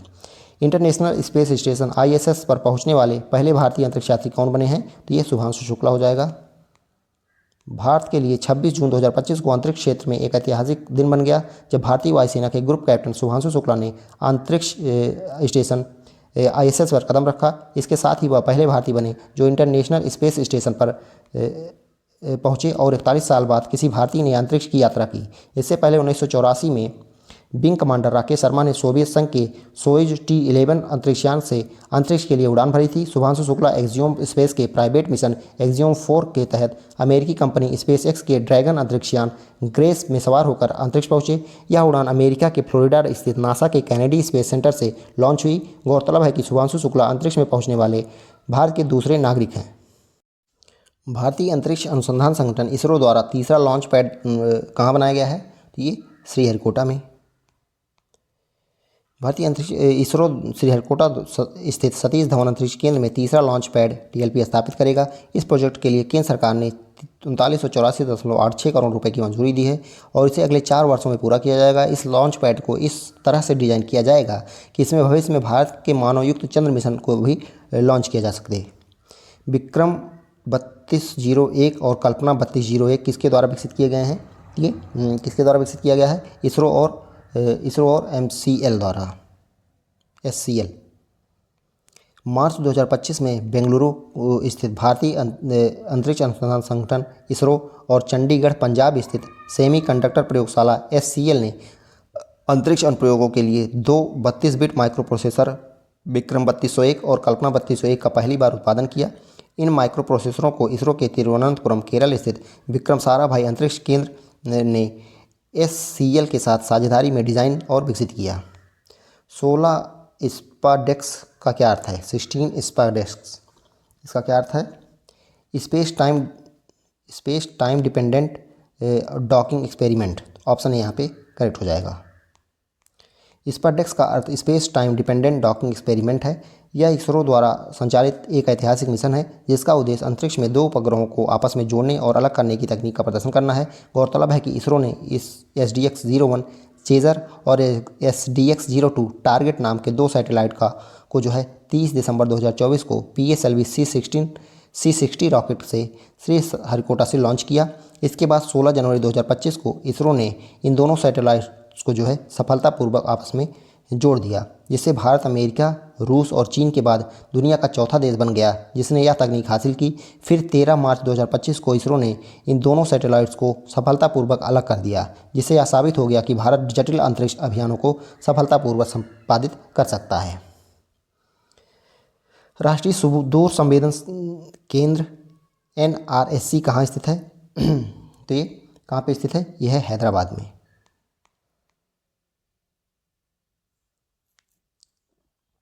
अगला है, निम्नलिखित में से भारत का कौन सा पहला अंतर्ग्रही इंटरप्लेनेटरी मिशन है? तो कौन सा है ये? मंगलयान है। 5 नवंबर 2023 को प्रक्षेपित किया गया था। 24 सितंबर 2014 को ये पहुंचा था। पहला शैक्षणिक उपग्रह डैश इसरो द्वारा डैश वर्ष में छोड़ा गया था। ये इंपॉर्टेंट है। तो कब हो जाएगा ये? पहला शैक्षणिक उपग्रह जो था एजूसैट था और 2004 में ये छोड़ा गया था। एडूसैट GSAT-3 भारत का पहला शैक्षणिक उपग्रह था जिसे इसरो ने विशेष रूप से दूरस्थ क्षेत्रों में शिक्षा की सुविधा के लिए 2004 में लॉन्च किया था। अगला है, भारत द्वारा अंतरिक्ष में भेजा गया पहला उपग्रह कौन था? तो ये आर्यभट्ट था। भारत की पहली सैटेलाइट आर्यभट्ट 19 अप्रैल 1975 को लॉन्च की गई थी। यह भारत का पहला स्पेस मिशन था जिसकी शुरुआत 1968 में हुई थी। यह पूरी तरह से भारत में डिज़ाइन और विकसित किया गया था और 19 अप्रैल 1975 को वोल्गोग्राड लॉन्च स्टेशन का पुष्टिन यार से कॉस्मोस 3M रॉकेट द्वारा लॉन्च किया गया था। भारतीय अंतरिक्ष कार्यक्रम के जनक के रूप में कौन जाने जाते हैं? तो ये डॉक्टर विक्रम साराभाई। डॉक्टर विक्रम साराभाई को भारतीय अंतरिक्ष कार्यक्रम का जनक माना जाता है। उन्होंने भारत के अंतरिक्ष कार्यक्रम की शुरुआत की जो आज पूरी दुनिया में प्रसिद्ध है। डॉक्टर विक्रम साराभाई को 1962 में शांति स्वरूप भटनागर पुरस्कार मिला। भारत सरकार ने उन्हें 1966 में पद्म भूषण और 1972 में पद्म विभूषण मरणोपरांत पुरस्कार देकर सम्मानित किया। निम्नलिखित में से किस दिन को भारत में राष्ट्रीय अंतरिक्ष दिवस घोषित किया जाता है? कब घोषित किया गया है? तो ये 23 अगस्त को। क्योंकि 23 अगस्त को भारत देश चंद्रमा पर उतरने वाला चौथा देश और उसके दक्षिणी ध्रुव पर पहुंचने वाला पहला देश बन गया था। जीपीएस प्रणाली का मुख्य कार्य क्या है? तो नेविगेशन और स्थिति का पता लगाना। निम्न में से कौन सा इसरो द्वारा लॉन्च किया गया अंतरिक्ष मिशन नहीं है? तो कौन सा हो जाएगा? चंद्रयान है, मंगलयान है, चंद्रयान हो गया, मंगलयान हो गया, आदित्यवन भी है। अंतरिक्ष शटल कार्यक्रम, स्पेस शटल इसका नहीं है। चंद्रयान 3 मिशन को लॉन्च करने के लिए इसरो का संक्रियात्मक हैवी लिफ्ट लॉन्च वाहन कौन सा है? तो ये कौन सा हो जाएगा? LBM-3M4। LBM-3M4। इस रॉकेट को पहले GSLV Mk3 के नाम से जाना जाता था, अब इसको LBM-3M4 बोलते हैं। भारत की पहली सौर वेधशाला ने सूर्य पृथ्वी के गंतव्य बिंदु L1 की यात्रा कब आरंभ की? तो कब आरंभ की थी? 2 सितंबर 2023 को आरंभ की थी। विक्रम साराभाई स्पेस सेंटर अंतरिक्ष केंद्र कहाँ स्थित है? तो ये कहाँ पे स्थित है? यह है तिरुवनंतपुरम में।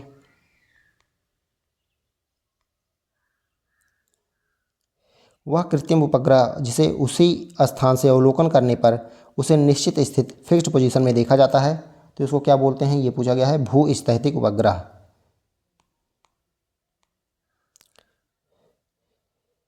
भूस्थैतिक उपग्रह पृथ्वी के एक स्थान से स्थिर दिखाई देता है क्योंकि इसकी घूर्णन कक्षा पृथ्वी के घूर्णन के अनुरूप होती है। पृथ्वी की सतह से भू स्थिर उपग्रह की अनुमानित ऊंचाई 36,000 किलोमीटर है। भू स्थिर कक्षा एक वृत्ताकार कक्षा होती है। अगला दिया गया है, चंद्रमा के सतह पर चलने वाला पहला मानव कौन था? तो ये कौन थे? Neil Armstrong.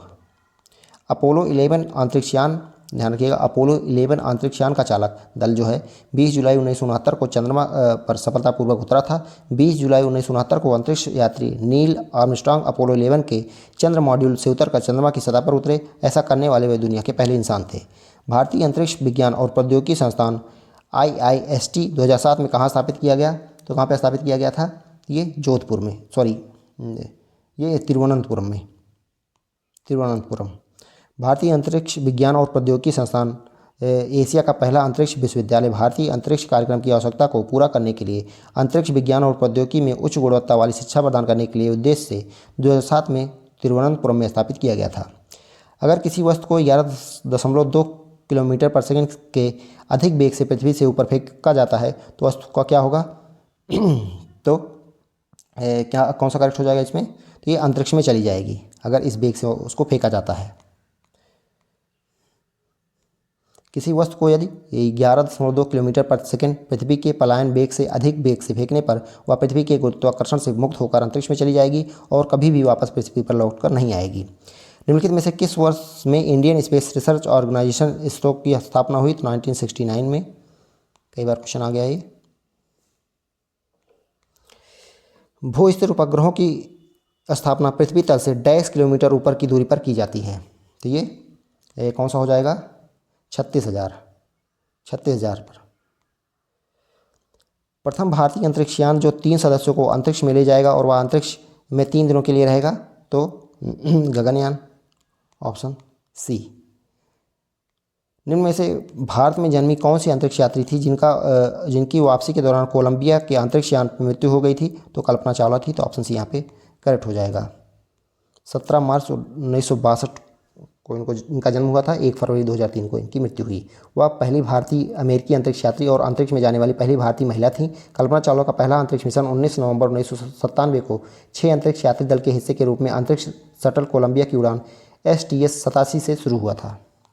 नासा की रिसेप्शन लॉबी में लगाए गए चित्र में किस भारतीय राजा को दर्शाया गया है? तो इंपॉर्टेंट हो जाएगा।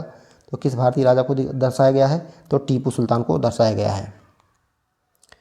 नासा का मुख्यालय किस शहर में स्थित है? तो नासा का मुख्यालय जो है ये वाशिंगटन DC में स्थित है। किस संगठन ने अगस्त 2024 में भारत का पहला पुनः प्रयोज्य हाइब्रिड रॉकेट लॉन्च किया? तो ये स्पेस जोन इंडिया ने। 24 अगस्त 2024 को भारत ने अपना पहला reusable hybrid rocket RHUMI-1 launch किया। इस रॉकेट को लॉन्चिंग चेन्नई के थिरुविदथई से मोबाइल लॉन्चर के जरिए हुई। 50 पीको उपग्रह और 3 क्यूब उपग्रहों को लेकर गए इस रॉकेट को मोबाइल ट्रेजेक्ट्री का इस्तेमाल कर प्रक्षेपित किया गया। इस रॉकेट ने लगभग 35 किलोमीटर ऊंचाई तक उड़ान भरी और यह कई प्रयोग करने के बाद कुछ ही क्षणों के भीतर पृथ्वी पर वापस लौट आया। उस अंतरिक्ष यान का नाम बताइए जो हाल ही में जुलाई 2024 में सूर्य पृथ्वी लैग्रेंजियन बिंदु 1 लाइव पॉइंट के चारों ओर अपने पहले हैलो कक्षा पूरी करने वाला भारत का पहला अंतरिक्ष आधारित और वेधशाला मिशन बन गया है। तो आदित्य L1 हो गया है। 2 जुलाई 2024 को आदित्य L1 अंतरिक्ष यान सूर्य पृथ्वी के लैग्रेंजियन बिंदु L1 के चारों ओर अपनी पहली हैलो कक्षा पूरी करने वाला भारत का पहला अंतरिक्ष आधारित और वेधशाला मिशन बन गया है। इसे 2 सितंबर 2023 को लॉन्च किया गया था और 6 जनवरी 2024 को इसे अपने लक्षित हैलो कक्षा में स्थापित किया गया। हैलो कक्षा में आदित्य L1 अंतरिक्ष यान को L1 बिंदु के चारों ओर एक चक्कर पूरा करने में 178 दिन लगते हैं। इनसेट का पूरा नाम क्या है? तो इनसेट का पूरा नाम क्या हो जाएगा? भारतीय राष्ट्रीय उपग्रह।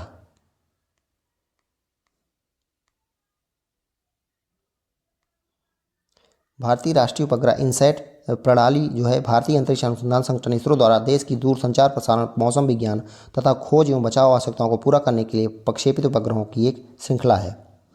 निम्न में से कौन सा संचार उपग्रहों द्वारा उपयोग की जाने वाली कक्षा का एक प्रकार है जो उन्हें पृथ्वी की सतह के सापेक्ष एक निश्चित स्थिति में रहने की अनुमति देता है? तो इसमें से कौन हो जाएगा? भूस्थैतिक कक्षा। भूस्थैतिक कक्षा पृथ्वी की भूमध्य रेखा से 35,785 किलोमीटर यानी 22,236 मील ऊपर एक वृत्ताकार कक्षा होती है। ध्यान रखिएगा, मील में पूछे तो 22,236 मील और किलोमीटर में 35,785 किलोमीटर। इसे भू समकालिक भूमध्यरेखीय कक्षा भी कहा जाता है। इस कक्षा में उपग्रह की परिक्रमा अवधि पृथ्वी के घूर्णन की अवधि के बराबर होती है, यानी उपग्रह पृथ्वी के घूर्णन की दिशा में ही गति करती है। इस वजह से भूस्थैतिक कक्षा में मौजूद उपग्रह पृथ्वी के घूर्णन से मेल खाते हैं। पृथ्वी की सतह से देखने पर भूस्थैतिक कक्षा में मौजूद उपग्रह हमेशा स्थिर दिखाई देते हैं। ये हो गया यहाँ पे। चंद्रयान 3 मिशन के रोवर का क्या नाम था? कई बार हो गया ये। तो रोवर का नाम जो था वो प्रज्ञान था और लैंडर का विक्रम। चंद्रयान 2 का विक्रम लैंडर जो है चंद्रमा की सतह पर दुर्घटनाग्रस्त हो गया था, जो कि तो चंद्रयान 2 जो है 2019 में लॉन्च किया गया था। चंद्रयान 3 14 जुलाई 2023 को लॉन्च किया गया था और 23 अगस्त को ये पहुंचा था। मानव को अंतरिक्ष में भेजने के भारत के महत्वाकांक्षी मिशन का क्या नाम है? तो ये हो जाएगा गगनयान, ऑप्शन सी। इसरो के किस मिशन ने चंद्रमा पर पानी की बर्फ की खोज की थी? तो जो पहला मिशन गया था वही, यानी चंद्रयान 1 2008 में।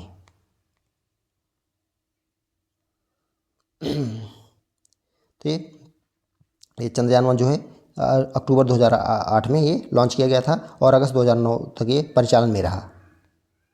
चंद्रयान 3 के लैंडर ने चंद्रमा के दक्षिणी ध्रुव के निकट किस तारीख को लैंड किया था?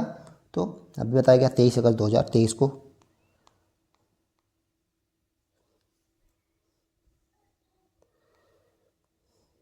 अगला है, चंद्रयान मिशन जैसे भारी पेलोड के लिए किस प्रक्षेपण यान का उपयोग किया जाता है? तो किसका उपयोग किया जाता है? ये LBM-3 का। इसरो का शक्तिशाली LBM-3 3 चरणों वाला विशालकाय 4000 किलोग्राम तक के पेलोड को दूर की कक्षाओं में ले जा सकता है, जिससे यह भारी उपग्रह प्रक्षेपण के लिए गेम चेंजर बन जाता है। Geo synchronous satellite launch vehicle MK LBM-3 को GSLV MK3 के नाम से भी जाना जाता है। निम्नलिखित में से कौन सा एक आदित्य L1 मिशन से संबंधित सही कथन नहीं है? सही कथन कौन सा नहीं है बताना है। तो पहला दिया गया है आदित्य L1 को PSLV C-57 रॉकेट से प्रक्षेपित किया गया था, तो ये तो करेक्ट है। दूसरा दिया गया है आदित्य L1 इसरो का पहला खगोल विज्ञान वेधशाला श्रेणी का मिशन है, तो यही गलत दिया गया है। बाकी अंतरिक्ष यान को सूर्य पृथ्वी प्रणाली के लैग्रेंजियन बिंदु के चारों ओर एक प्रभामंडल कक्षा में स्थापित करने की योजना है, तो ये भी सही है। अंतरिक्ष यान पर कुल 7 पेलोड स्थापित किए गए हैं, ये सही है। बी वाला इनकरेक्ट है। हाल ही में भारतीय अंतरिक्ष अनुसंधान संगठन इसरो ने अपने सौर मिशन आदित्य L1 को PSLV C57 रॉकेट से प्रक्षेपित किया। आदित्य L1 मुख्यतः 1.5 मिलियन किलोमीटर की पर्याप्त दूरी से सूर्य का अध्ययन करने वाला पहला अंतरिक्ष आधारित वेधशाला श्रेणी का भारतीय सौर मिशन है। एस्ट्रोसैट 2015 के बाद आदित्य L1 इसरो का दूसरा खगोल विज्ञान वेधशाला श्रेणी मिशन भी है। चंद्रयान 3 के प्रक्षेपण में किस प्रक्षेपण यान का उपयोग किया गया था? तो चंद्रयान 3 GSLV MK3।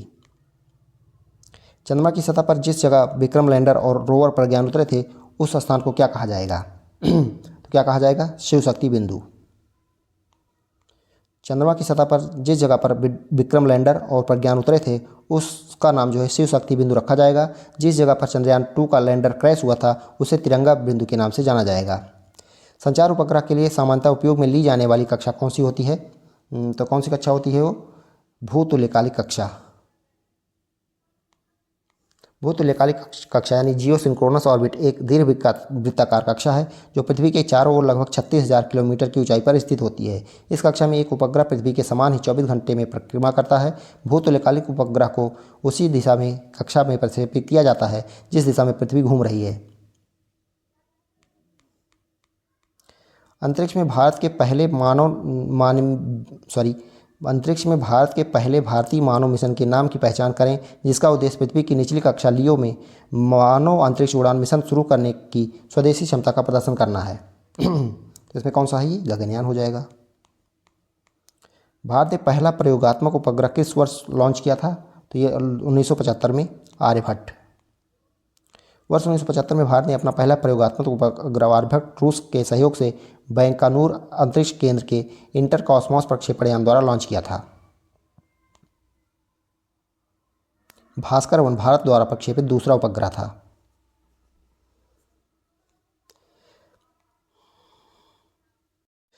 अब अगला इंपॉर्टेंट टॉपिक है रक्षा प्रौद्योगिकी राष्ट्रीय सुरक्षा में भारत की विज्ञान एवं प्रौद्योगिकी। जिसमें पहला क्वेश्चन है DRDO की स्थापना कब की गई थी? तो DRDO की स्थापना 1958 में की गई थी। DRDO की स्थापना 1958 में भारतीय सेना के तकनीकी विकास संगठन TDE, तकनीकी विकास और उत्पादन निदेशालय DTDP और रक्षा विज्ञान संगठन DSO का संयोजन करके की गई थी।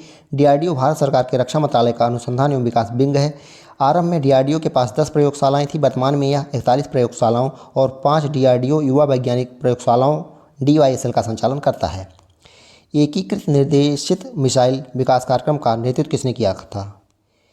एकीकृत निर्देशित मिसाइल विकास कार्यक्रम का नेतृत्व किसने किया था? तो ये doctor APJ Abdul Kalam. Option यहाँ पे करेक्ट हो जाएगा। एकीकृत निर्देशित मिसाइल विकास कार्यक्रम IGMDP, अंग्रेजी में इसको याद रखिएगा, integrated guided missile development programme Bharat सरकार का एक प्रमुख कार्यक्रम था जिसे 1983 में डॉक्टर APJ अब्दुल कलाम के नेतृत्व में शुरू किया गया था। उद्देश्य क्या था? तो मिसाइल प्रौद्योगिकी के क्षेत्र में आत्मनिर्भरता प्राप्त करना। विकसित मिसाइलें इस कार्यक्रम के तहत पृथ्वी, अग्नि, त्रिशूल, आकाश और नाग मिसाइलों का विकास किया गया था। तो ध्यान रखिएगा, मिसाइल मैन, इस योगदान के कारण डॉक्टर APJ अब्दुल कलाम को भारत का मिसाइल मैन कहा जाता है। पृथ्वी मिसाइल किस प्रकार की मिसाइल है? तो पृथ्वी मिसाइल जो है सतह से सतह में मार करने वाली मिसाइल है। पृथ्वी मिसाइल एक सतह से सतह, सरफेस टू सरफेस पर मार करने वाली कम दूरी की बैलिस्टिक मिसाइल है। SRBM इसको शॉर्ट फॉर्म में याद रखिए, शॉर्ट रेंज बैलिस्टिक मिसाइल। इसे रक्षा अनुसंधान और विकास संगठन DRDO द्वारा विकसित किया गया है जो मुख्य रूप से जमीन पर लक्ष्यों को भेजने के लिए डिजाइन की गई है। प्रकार क्या है? तो सतह से सतह पर मार करने वाली मिसाइल। श्रेणी क्या है? कम दूरी की बैलिस्टिक मिसाइल। मारक क्षमता क्या है? 150 किलोमीटर। 150 किलोमीटर पृथ्वी 1 से लेकर 350 किलोमीटर पृथ्वी 2 तक। अग्नि 5 मिसाइल की अधिकतम मारक क्षमता कितनी है? तो ये है 5000 प्लस किलोमीटर। ध्यान दीजिएगा, इंपॉर्टेंट है ये। तो अग्नि 5 मिसाइल की अधिकतम मारक क्षमता जो है लगभग 5000 प्लस किलोमीटर है। अग्नि 5 भारत की एक लंबी दूरी की परमाणु सक्षम अंतर महाद्वीपीय बैलिस्टिक मिसाइल यानी इंटरकॉन्टिनेंटल बैलिस्टिक मिसाइल है जिसे DRDO द्वारा विकसित किया गया है। इसकी मारक क्षमता 5000 किलोमीटर से अधिक है जो इसे पूरे एशिया और यूरोप के कुछ हिस्सों तक पहुंचने में सक्षम बनाती है। कुछ रिपोर्टों में इसकी रेंज 5500 से 8000 किलोमीटर तक होने का दावा भी किया गया है। अगला है तेजस लड़ाकू विमान का विकास किस संस्था ने किया था? तो तेजस लड़ाकू विमान का जो विकास है डीआरडीओ और एचएएल ने मिलकर किया है। तेजस लड़ाकू विमान का विकास डीआरडीओ, रक्षा अनुसंधान और विकास संगठन, और एचएएल हिंदुस्तान एरोनॉटिक्स लिमिटेड ने मिलकर किया है। डिज़ाइन वैमानिकी विकास एजेंसी एडीए डीआरडीओ। निर्माण उत्पादन हिंदुस्तान एरोनॉटिक्स लिमिटेड एचएएल, या एक स्वदेशी हल्का light combat aircraft LCA single engine और 4th-5th पीढ़ी का मल्टी रोल सुपरसोनिक लड़ाकू विमान है। तेजस हो गया। ब्रह्मोस मिसाइल भारत और किस देश की संयुक्त परियोजना है? तो ब्रह्मोस मिसाइल के बारे में बताना है तो किसकी परियोजना है? भारत और रूस की। ऑप्शन यहाँ पे करेक्ट हो जाएगा। अनुसंधान और विकास संगठन यानी डीआरडीओ और रूस के एनपीओ मशीनो एस्ट्रोएनिया के बीच एक संयुक्त परियोजना है। इस संयुक्त उद्यम कंपनी को ब्रह्मोस एरोस्पेस के नाम से भी जाना जाता है, जिसकी स्थापना 1998 में हुई थी। ब्रह्मोस नाम भारत की ब्रह्मपुत्र नदी और रूस की मॉस्को नदी के नाम पर मिलकर बना है। यह दुनिया के सबसे तेज सुपरसोनिक क्रूज मिसाइलों में से एक है। अगला है नाग मिसाइल किसके विरुद्ध विकसित की गई है? तो नाग मिसाइल जो है ये टैंक के विरुद्ध विकसित की गई है। नाग मिसाइल टैंक के विरुद्ध विकसित की गई है। या एक तीसरी पीढ़ी की स्वदेशी फायर एंड फॉरगेट यानी दागो और भूल जाओ तकनीकी पर आधारित टैंक रोधी निर्देशित मिसाइल है, यानी ATGM, anti tank guided missile. उद्देश्य दुश्मन के भारी बख्तरबंद टैंकों को नष्ट करना। निर्माता डीआरडीओ द्वारा विकसित और भारत डायनेमिक्स लिमिटेड द्वारा निर्मित। विशेषता इसमें इमेजिंग इंफ्रारेड IIR सीकर तकनीक का प्रयोग किया गया है, जो दिन और रात दोनों समय जो है सटीक हमला कर सकती है। संस्करण इसके हेलीकॉप्टर लॉन्च संस्करण को हेलिना और भूमि आधारित संस्करण को नामिका कहा जाता है, ये ध्यान रखिएगा। तो इसके जो है हेलीकॉप्टर लॉन्च संस्करण को हेलिना नाम दिया गया था और भूमि आधारित संस्करण को नामिका। अर्जुन टैंक का विकास किसने किया था? तो डीआरडीओ ने।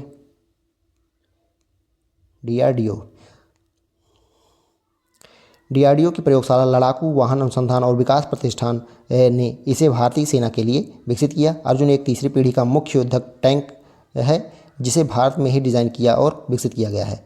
पिनाका क्या है? इंपॉर्टेंट क्वेश्चन है। पिनाका क्या है? ये मल्टी बैरल रॉकेट लॉन्चर है। पिनाका एक मल्टी बैरल रॉकेट लॉन्चर है, यानी MBRL इसको शॉर्ट फॉर्म में बोलेंगे, जो भारतीय सेना के लिए रक्षा अनुसंधान एवं विकास संगठन डीआरडीओ द्वारा विकसित किया गया है। यह एक स्वदेशी उन्नत तोपखाना प्रणाली है जो 44 सेकंड में 72 रॉकेट दाग सकती है। तो ये जो multi barrel rocket launcher Pinaka है, ये 44 सेकंड में 72 रॉकेट दाग सकती है। आकाश मिसाइल किस प्रकार की मिसाइल है? तो ये सतह से हवा में मार करने वाली। आकाश मिसाइल सतह से हवा surface to air missile SAM के मार करने वाली मिसाइल है। प्रकार यह एक कम से मध्यम दूरी की स्वदेशी गाइडेड मिसाइल डिफेंस सिस्टम है। लक्ष्य या दुश्मन के लड़ाकू विमानों, हेलीकॉप्टरों, ड्रोन और क्रूज मिसाइलों को हवा में ही मार गिराने में सक्षम है। मारक क्षमता की बात करें तो इसकी मारक क्षमता लगभग 25 से 30 किलोमीटर है। उन्नत संस्करण आकाश NG 70 से 80 किलोमीटर तक है। गति की बात करें तो 2.5 मैक या सुपरसोनिक की गति से हमला करती है। विकास इसका डीआरडीओ द्वारा विकसित किया गया है। भारत की पहली स्वदेशी परमाणु पनडुब्बी कौन सी है? इंपॉर्टेंट है। भारत की पहली स्वदेशी परमाणु पनडुब्बी जो है ये INS अरिहंत है। भारत की पहली स्वदेशी परमाणु पनडुब्बी INS अरिहंत है। यह 6000 टन वजनी अरिहंत श्रेणी की पहली बैलिस्टिक मिसाइल पनडुब्बी है, जिसे अगस्त 2016 में भारतीय नौसेना में कमीशन किया गया था। यह विशाखापत्तनम में निर्मित है। INS अरिहंत स्वदेशी रूप से विकसित पहली परमाणु पनडुब्बी संचालन या 83 MW के प्रेशराइज्ड लाइट वाटर रिएक्टर द्वारा संचालित है, यानी 83 मेगावाट के। और विशेषता क्या है? यह भारत की परमाणु क्षमता को समुद्र के नीचे से मजबूत करती है। न्यूक्लियर ट्रायड ऊपर भी बताया गया है इसके बारे में। त्रिशूल मिसाइल का विकास IGMDP के अंतर्गत किया गया था। यह किस प्रकार की मिसाइल है? तो त्रिशूल की बात हो रही है, तो ये किस प्रकार की मिसाइल है? ये सतह से हवा में मार करने वाली।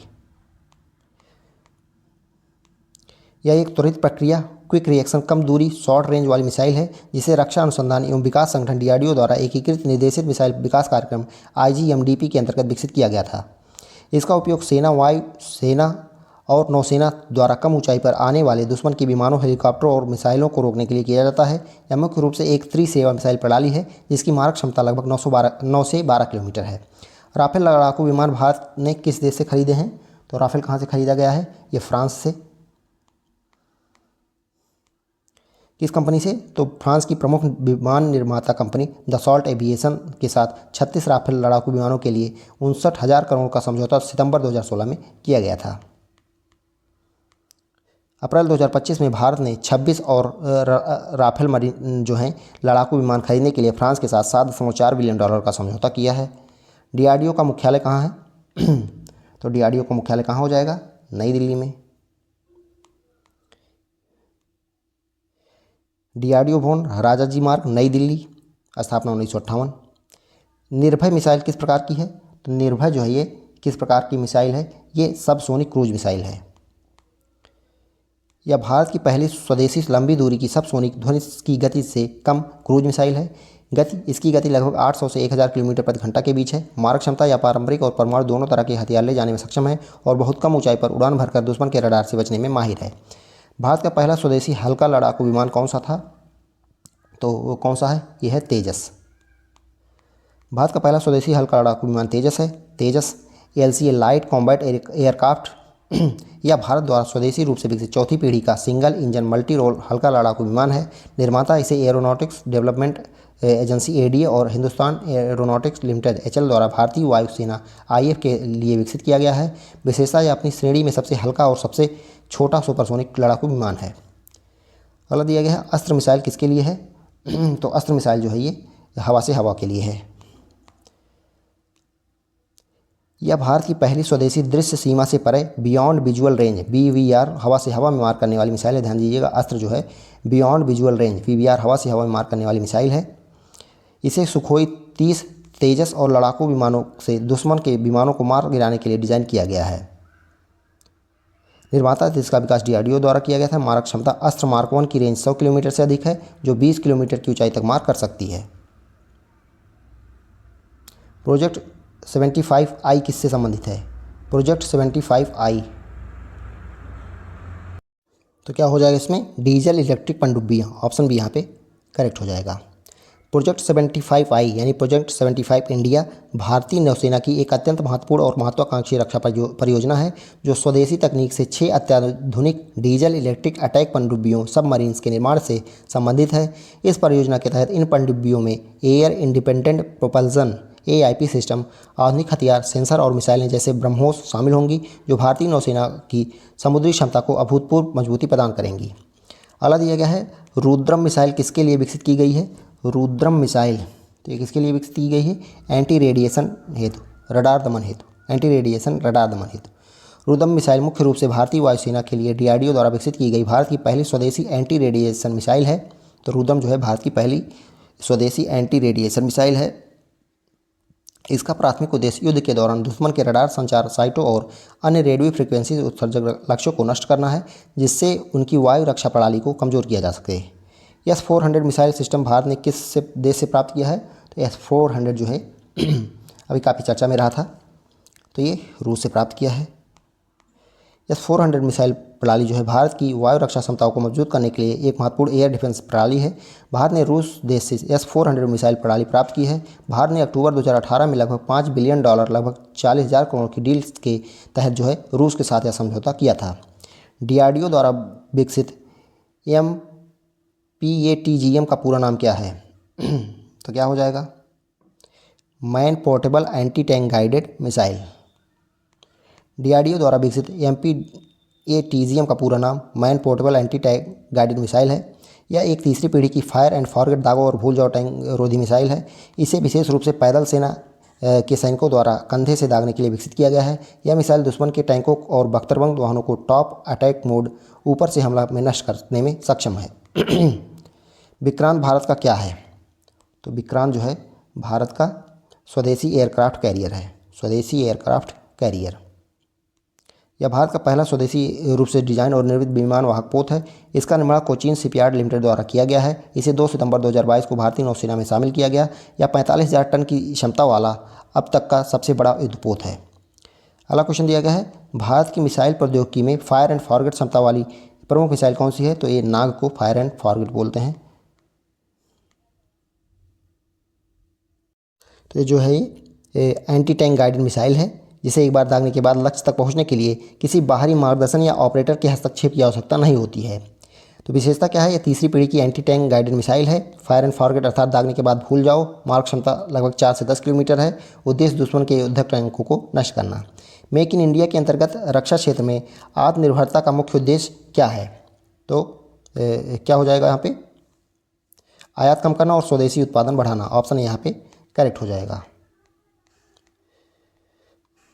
अगला देखते हैं, high mobility artillery rocket system HIMARS HIMARS का विकास किस देश द्वारा किया गया है? तो ये आप लोग बताइए। तो ये भारत द्वारा किया गया है। सॉरी, एक मिनट देखते हैं, गलत दिया गया है। तो ये हिमार्स जो है ये भारत द्वारा नहीं, USA द्वारा यानी अमेरिका द्वारा विकसित किया गया है। HIMARS high mobility artillery rocket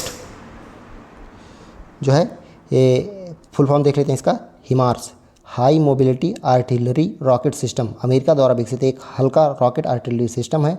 यह युद्ध क्षेत्र में तेज़ी से प्रतिक्रिया देने और उच्च सटीकता के साथ टारगेट को निशाना बनाने के लिए बनाया गया है। तो हिमार्स जो है USA का हो जाएगा। हैमर मिसाइल किस प्रकार की मिसाइल है? हैमर मिसाइल, तो हैमर मिसाइल जो है ये मध्यम दूरी की हवा से सतह पर मार करने वाली गाइडेड मिसाइल है। मध्यम दूरी की हवा से सतह में, तो ये जो राफेल लड़ाकू विमान का प्रमुख हथियार मानी जाती है। हैमर का अर्थ highly agile modular munition extended range है। निम्नलिखित कथनों पर विचार करें। पहला दिया गया है, धनुष पृथ्वी मिसाइल का एक रूप है जो जहाज से छोड़ी जाने वाली छोटी दूरी की बैलिस्टिक मिसाइल है। ये दिया गया है, ये तो करेक्ट है। दूसरा दिया गया है, धनुष रूढ़ परंपरागत तथा परमाणु आयुध सामग्री पेलोड ले जा सकती है। तो यहाँ पे ये भी जो है सही दिया गया है। अगला है, धनुष अग्नि मिसाइल का एक रूप है जो लंबी दूरी की बैलिस्टिक मिसाइल है। तो ये भी यहाँ पे करेक्ट दिया गया है। तीसरा दिया गया है, धनुष अर्जुन मिसाइल का एक रूप है जो लंबी से छोटी दूरी की मिसाइल है। ये गलत है। ई है एक्सोसेट एक छोटी दूरी की एंटी शिप क्रूज मिसाइल है। तो ये भी गलत है। तो ABC करेक्ट हो जाएगा यहाँ पे, ऑप्शन A। देख लेते हैं, धनुष पृथ्वी मिसाइल का नौसैनिक संस्करण है। धनुष मिसाइल एक छोटी दूरी की बैलिस्टिक मिसाइल है जिसे जहाज से छोड़ा जा सकता है। इसकी मारक क्षमता लगभग 350 किलोमीटर है और यह पारंपरिक और परमाणु दोनों प्रकार के हथियार ले जा सकती है। एक्सोसेट एक फ्रांसीसी निर्मित एंटीशिप मिसाइल है। मिसाइल प्रणालियों के संबंध में निम्नलिखित कथनों पर विचार करें। ये देखना है। तो पहला दिया गया है, तो मिसाइल प्रणालियों के संबंध में निम्नलिखित कथनों पर विचार किए। त्रिशूल एक लंबी दूरी की वायु से जल में मार करने वाली मिसाइल है। तो करेक्ट है। दूसरा है, अग्नि एक अंतर महाद्वीपीय प्रक्षेपण यानी बैलिस्टिक मिसाइल है। तो यहाँ पे यहाँ पे पहला त्रिशूल जो है एक लंबी दूरी की वायु से जल में मार करने वाली मिसाइल, ये गलत दिया गया है। ये सतह से हवा में मार करने वाली मिसाइल है। तो ये वाला जो है यहाँ पे गलत दिया गया है। दूसरा दिया गया है, अग्नि एक अंतर महाद्वीपीय प्रक्षेपण बैलिस्टिक मिसाइल है। तो यहाँ पे B वाला करेक्ट दिया गया है। C दिया गया है, नाग खोजी सीकर प्रौद्योगिकी युक्त एक एंटी टैंक नियंत्रित मिसाइल है। तो यहाँ पे ये भी दिया गया है, सही दिया गया है। B और C सही दिया गया है। ये वाला गलत है। D दिया गया है, अस्त्र एक लंबी दूरी की थल से वायु में मार करने वाली मिसाइल है। तो ये भी गलत दिया गया है। इसके अलावा आगे देखते हैं, ब्रह्मोस विश्व की सबसे तेज़ सुपरसोनिक क्रूज मिसाइल है। तो ये सही है। तो B C E करेक्ट हो जाएगा। A और D गलत है। देख सकते हैं, अग्नि जो है एक बैलिस्टिक मिसाइल है। नाग एंटी टैंक है। ब्रह्मोस सुपरसोनिक क्रूज मिसाइल है। त्रिशूल एक कम दूरी की सतह से हवा में मार करने वाली मिसाइल है। तो त्रिशूल जो है ये कम दूरी की सतह से हवा में मार करने वाली मिसाइल है। अस्त्र भारत की पहली स्वदेशी दृश्य सीमा से परे हवा से हवा में मार करने वाली मिसाइल है, जिसे दुश्मन के विमानों को निशाना बनाने के लिए डिज़ाइन किया गया है। मिलान करना है यहाँ पे, चलिए देखते हैं। तो थल आक्रमण वायुयान कौन सा है? सिपैकेट जगुआर। सिपैकेट जगुआर हो गया। परिवहन वायुयान क्या हो गया? परिवहन वायुयान का अगर देखेंगे तो ये जो है 130J सुपर हरक्यूलस हो गया। अभ्यासी वायुयान कौन सा है? अभ्यासी वायुयान का देखें तो पिलाटस PC7 हो जाएगा। पनडुब्बी जो है कलवारी क्लास हो जाएगा। इसके बारे में देखते हैं।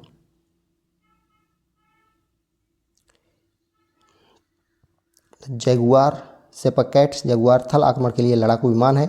C-130J सुपर हरक्यूलस परिवहन विमान है। पिलाटस PC7 प्रशिक्षण वायुयान है। कलवारी क्लास एक पनडुब्बी है। स्वदेशी रूप से विकसित तीसरी पीढ़ी की fire and forget anti tank guided missile का नाम क्या है? तो ये नाग MK2। नाग MK2 DRDO द्वारा विकसित तीसरी पीढ़ी की fire and forget anti tank guided missile है जो 4 से 10 किलोमीटर की रेंज वाली है। यह मिसाइल दिन और रात दोनों समय भारी कवच वाले दुश्मन के टैंकों को नष्ट करने में सक्षम है। भारत के मिसाइल मैन के नाम से किसको जाना जाता है? APJ अब्दुल कलाम को। DRDO के निम्नलिखित में से किन प्रयोगशालाओं ने बहुप्रभावकारी जमीनी सुरंग के विकास में सहयोग किया है? यहाँ पे कौन सा करेक्ट हो जाएगा ये बताना है।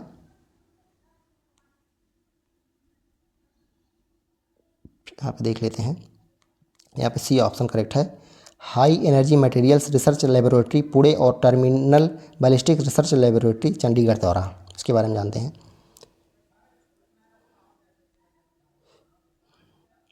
High energy material research laboratory Pune और terminal ballistic research laboratory Chandigarh ने MIGM multi influence ground mine का विकास में सहयोग किया है जो विस्फोटक और बैलिस्टिक पर काम करती है। ये दोनों प्रयोगशालाएं मिलकर आधुनिक माइन सुरंगों के विकास में अपनी तकनीकी विशेषज्ञता प्रदान कर रही हैं। कौन सी बैलिस्टिक मिसाइल नहीं है? तो इनमें से कौन सी बैलिस्टिक मिसाइल नहीं है? तो K-15 सागरिका है, धनुष है, पृथ्वी 2 है, ब्रह्मोस जो है ये बैलिस्टिक मिसाइल नहीं है, ये सुपरसोनिक क्रूज मिसाइल है। तो ब्रह्मोस जो है एक सुपरसोनिक क्रूज मिसाइल है, जबकि अन्य बैलिस्टिक मिसाइल हैं परवलयाकार पथ होता है उनका। क्रूज मिसाइलें पृथ्वी की सतह के समानांतर उड़ती हैं और अपने पूरे सफर के दौरान संचालित हो रहती हैं। निम्नलिखित में से कौन सा कथन सक्रिय इलेक्ट्रिसिटी स्कैंड अरे रडार ऐसा के लिए सही नहीं है? कौन सा सही नहीं है ये बताना है। तो पहला क्या दिया गया है? पहला दिया गया है यह कई लक्ष्यों को ट्रैक करने में सक्षम नहीं है। तो सक्षम नहीं है दिया गया, तो यही गलत दिया गया है। बाकी विस्तृत बैंड RF फ्रंट एंड इस रडार की विशेषता है। यह ठोस अवस्था एक्टिव फेज अरे फायर कंट्रोल रडार है। इसे विभिन्न प्रकार के लड़ाकू विमान के लिए अनुकूलित किया जा सकता है। तो पहला वाला गलत है, बाकी सभी सही है। देख लेते हैं। सक्रिय इलेक्ट्रॉनिकली स्कैंड अरे रडार एक्टिव इलेक्ट्रॉनिकली स्कैंड अरे रडार कई लक्ष्यों को ट्रैक कर सकता है और उन्हें अलग अलग फ्रिक्वेंसी पर मॉनिटर कर सकता है, इसीलिए पहला कथन गलत है। सक्रिय इलेक्ट्रॉनिकली स्कैंड अरे AES से ऐसा रडार एक multi mode solid state active phased array fire control radar है जिसमें स्केलेबल आर्किटेक्चर है, जिसे विभिन्न प्रकार के फाइटर क्लास के विमानों के लिए अनुकूलित किया जा सकता है। अगला क्वेश्चन है, DRDO द्वारा हवाई खतरों को निष्क्रिय करने हेतु विकसित मानव पोर्टेबल वायु रक्षा प्रणाली का नाम क्या है? तो कौन सा हो जाएगा? VSORADS VSORADS very short range air defence system. VSORADS एक पोर्टेबल वायु रक्षा प्रणाली है जिसे DRDO द्वारा विकसित किया गया है। यह प्रणाली कम ऊंचाई पर उड़ने वाले विमानों और हेलीकॉप्टरों को निष्क्रिय करने के लिए बनाई गई है। भारत के प्रथम chief of defence staff CDS कौन थे? तो कौन थे? जनरल बिपिन रावत थे।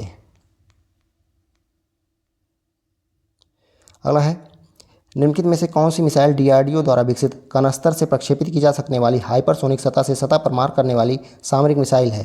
तो ये कौन सा हो जाएगा? C ऑप्शन शौर्य।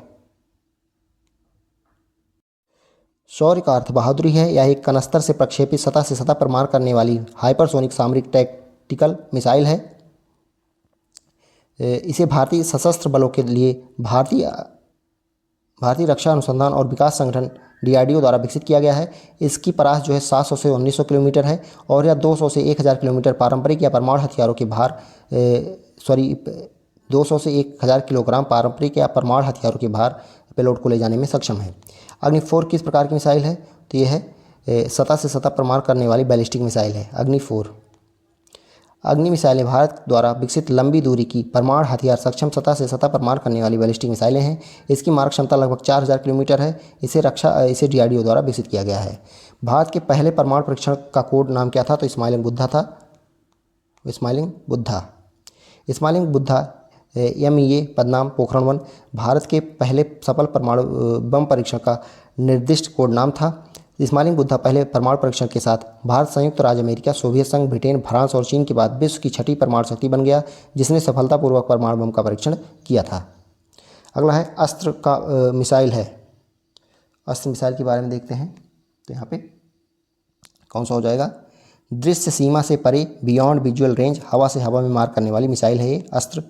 अस्त्र भारत की पहली स्वदेश निर्मित दृश्य सीमा से परे हवा से हवा में मार करने वाली मिसाइल है।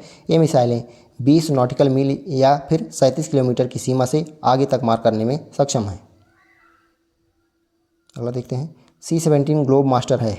C-17 ग्लोब मास्टर वायुसेना को प्राप्त विशाल मालवाहक विमान है। C-17 ग्लोब मास्टर एक बड़ा सैन्य परिवहन विमान है। यह दुनिया के सबसे बड़े मालवाहक विमानों में से एक है। अमेरिकी कंपनी बोइंग का यह विमान 15 सितंबर 1991 में पहली बार जमीन पर उतरा। ऑपरेशन कावेरी के दौरान सूडान में फंसे भारतीयों की निकासी अभियान के लिए वायुसेना के C-17 ग्लोब मास्टर विमान की तैनाती की गई थी। ये हो गया। अगला दिया गया है, नौसेना का प्रोजेक्ट 75 किससे संबद्ध है? तो अभी बताया गया था, तो ये पनडुब्बी से। भारतीय नौसेना का प्रोजेक्ट P-75 स्कॉर्पियन श्रेणी की पनडुब्बियों के स्वदेशी निर्माण से संबंधित है। इस प्रोजेक्ट के तहत इन पनडुब्बियों का निर्माण Mazagon dock ship builder limited MDL Mumbai में फ्रांस की कंपनी नेवल ग्रुप के सहयोग से किया गया है। ये प्रोजेक्ट 75 है, ये P-75। ब्रह्मोस मिसाइल को विकसित करने वाली Messrs BrahMos aerospace private limited BAPL संयुक्त उद्यम है भारत तथा की। तो भारत और किसकी है ये? रूस की।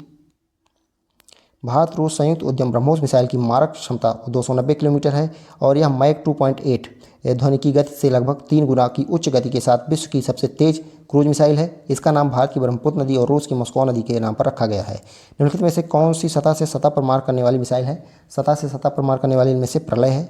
ऑप्शन यहाँ पे करेक्ट हो जाएगा, प्रलय।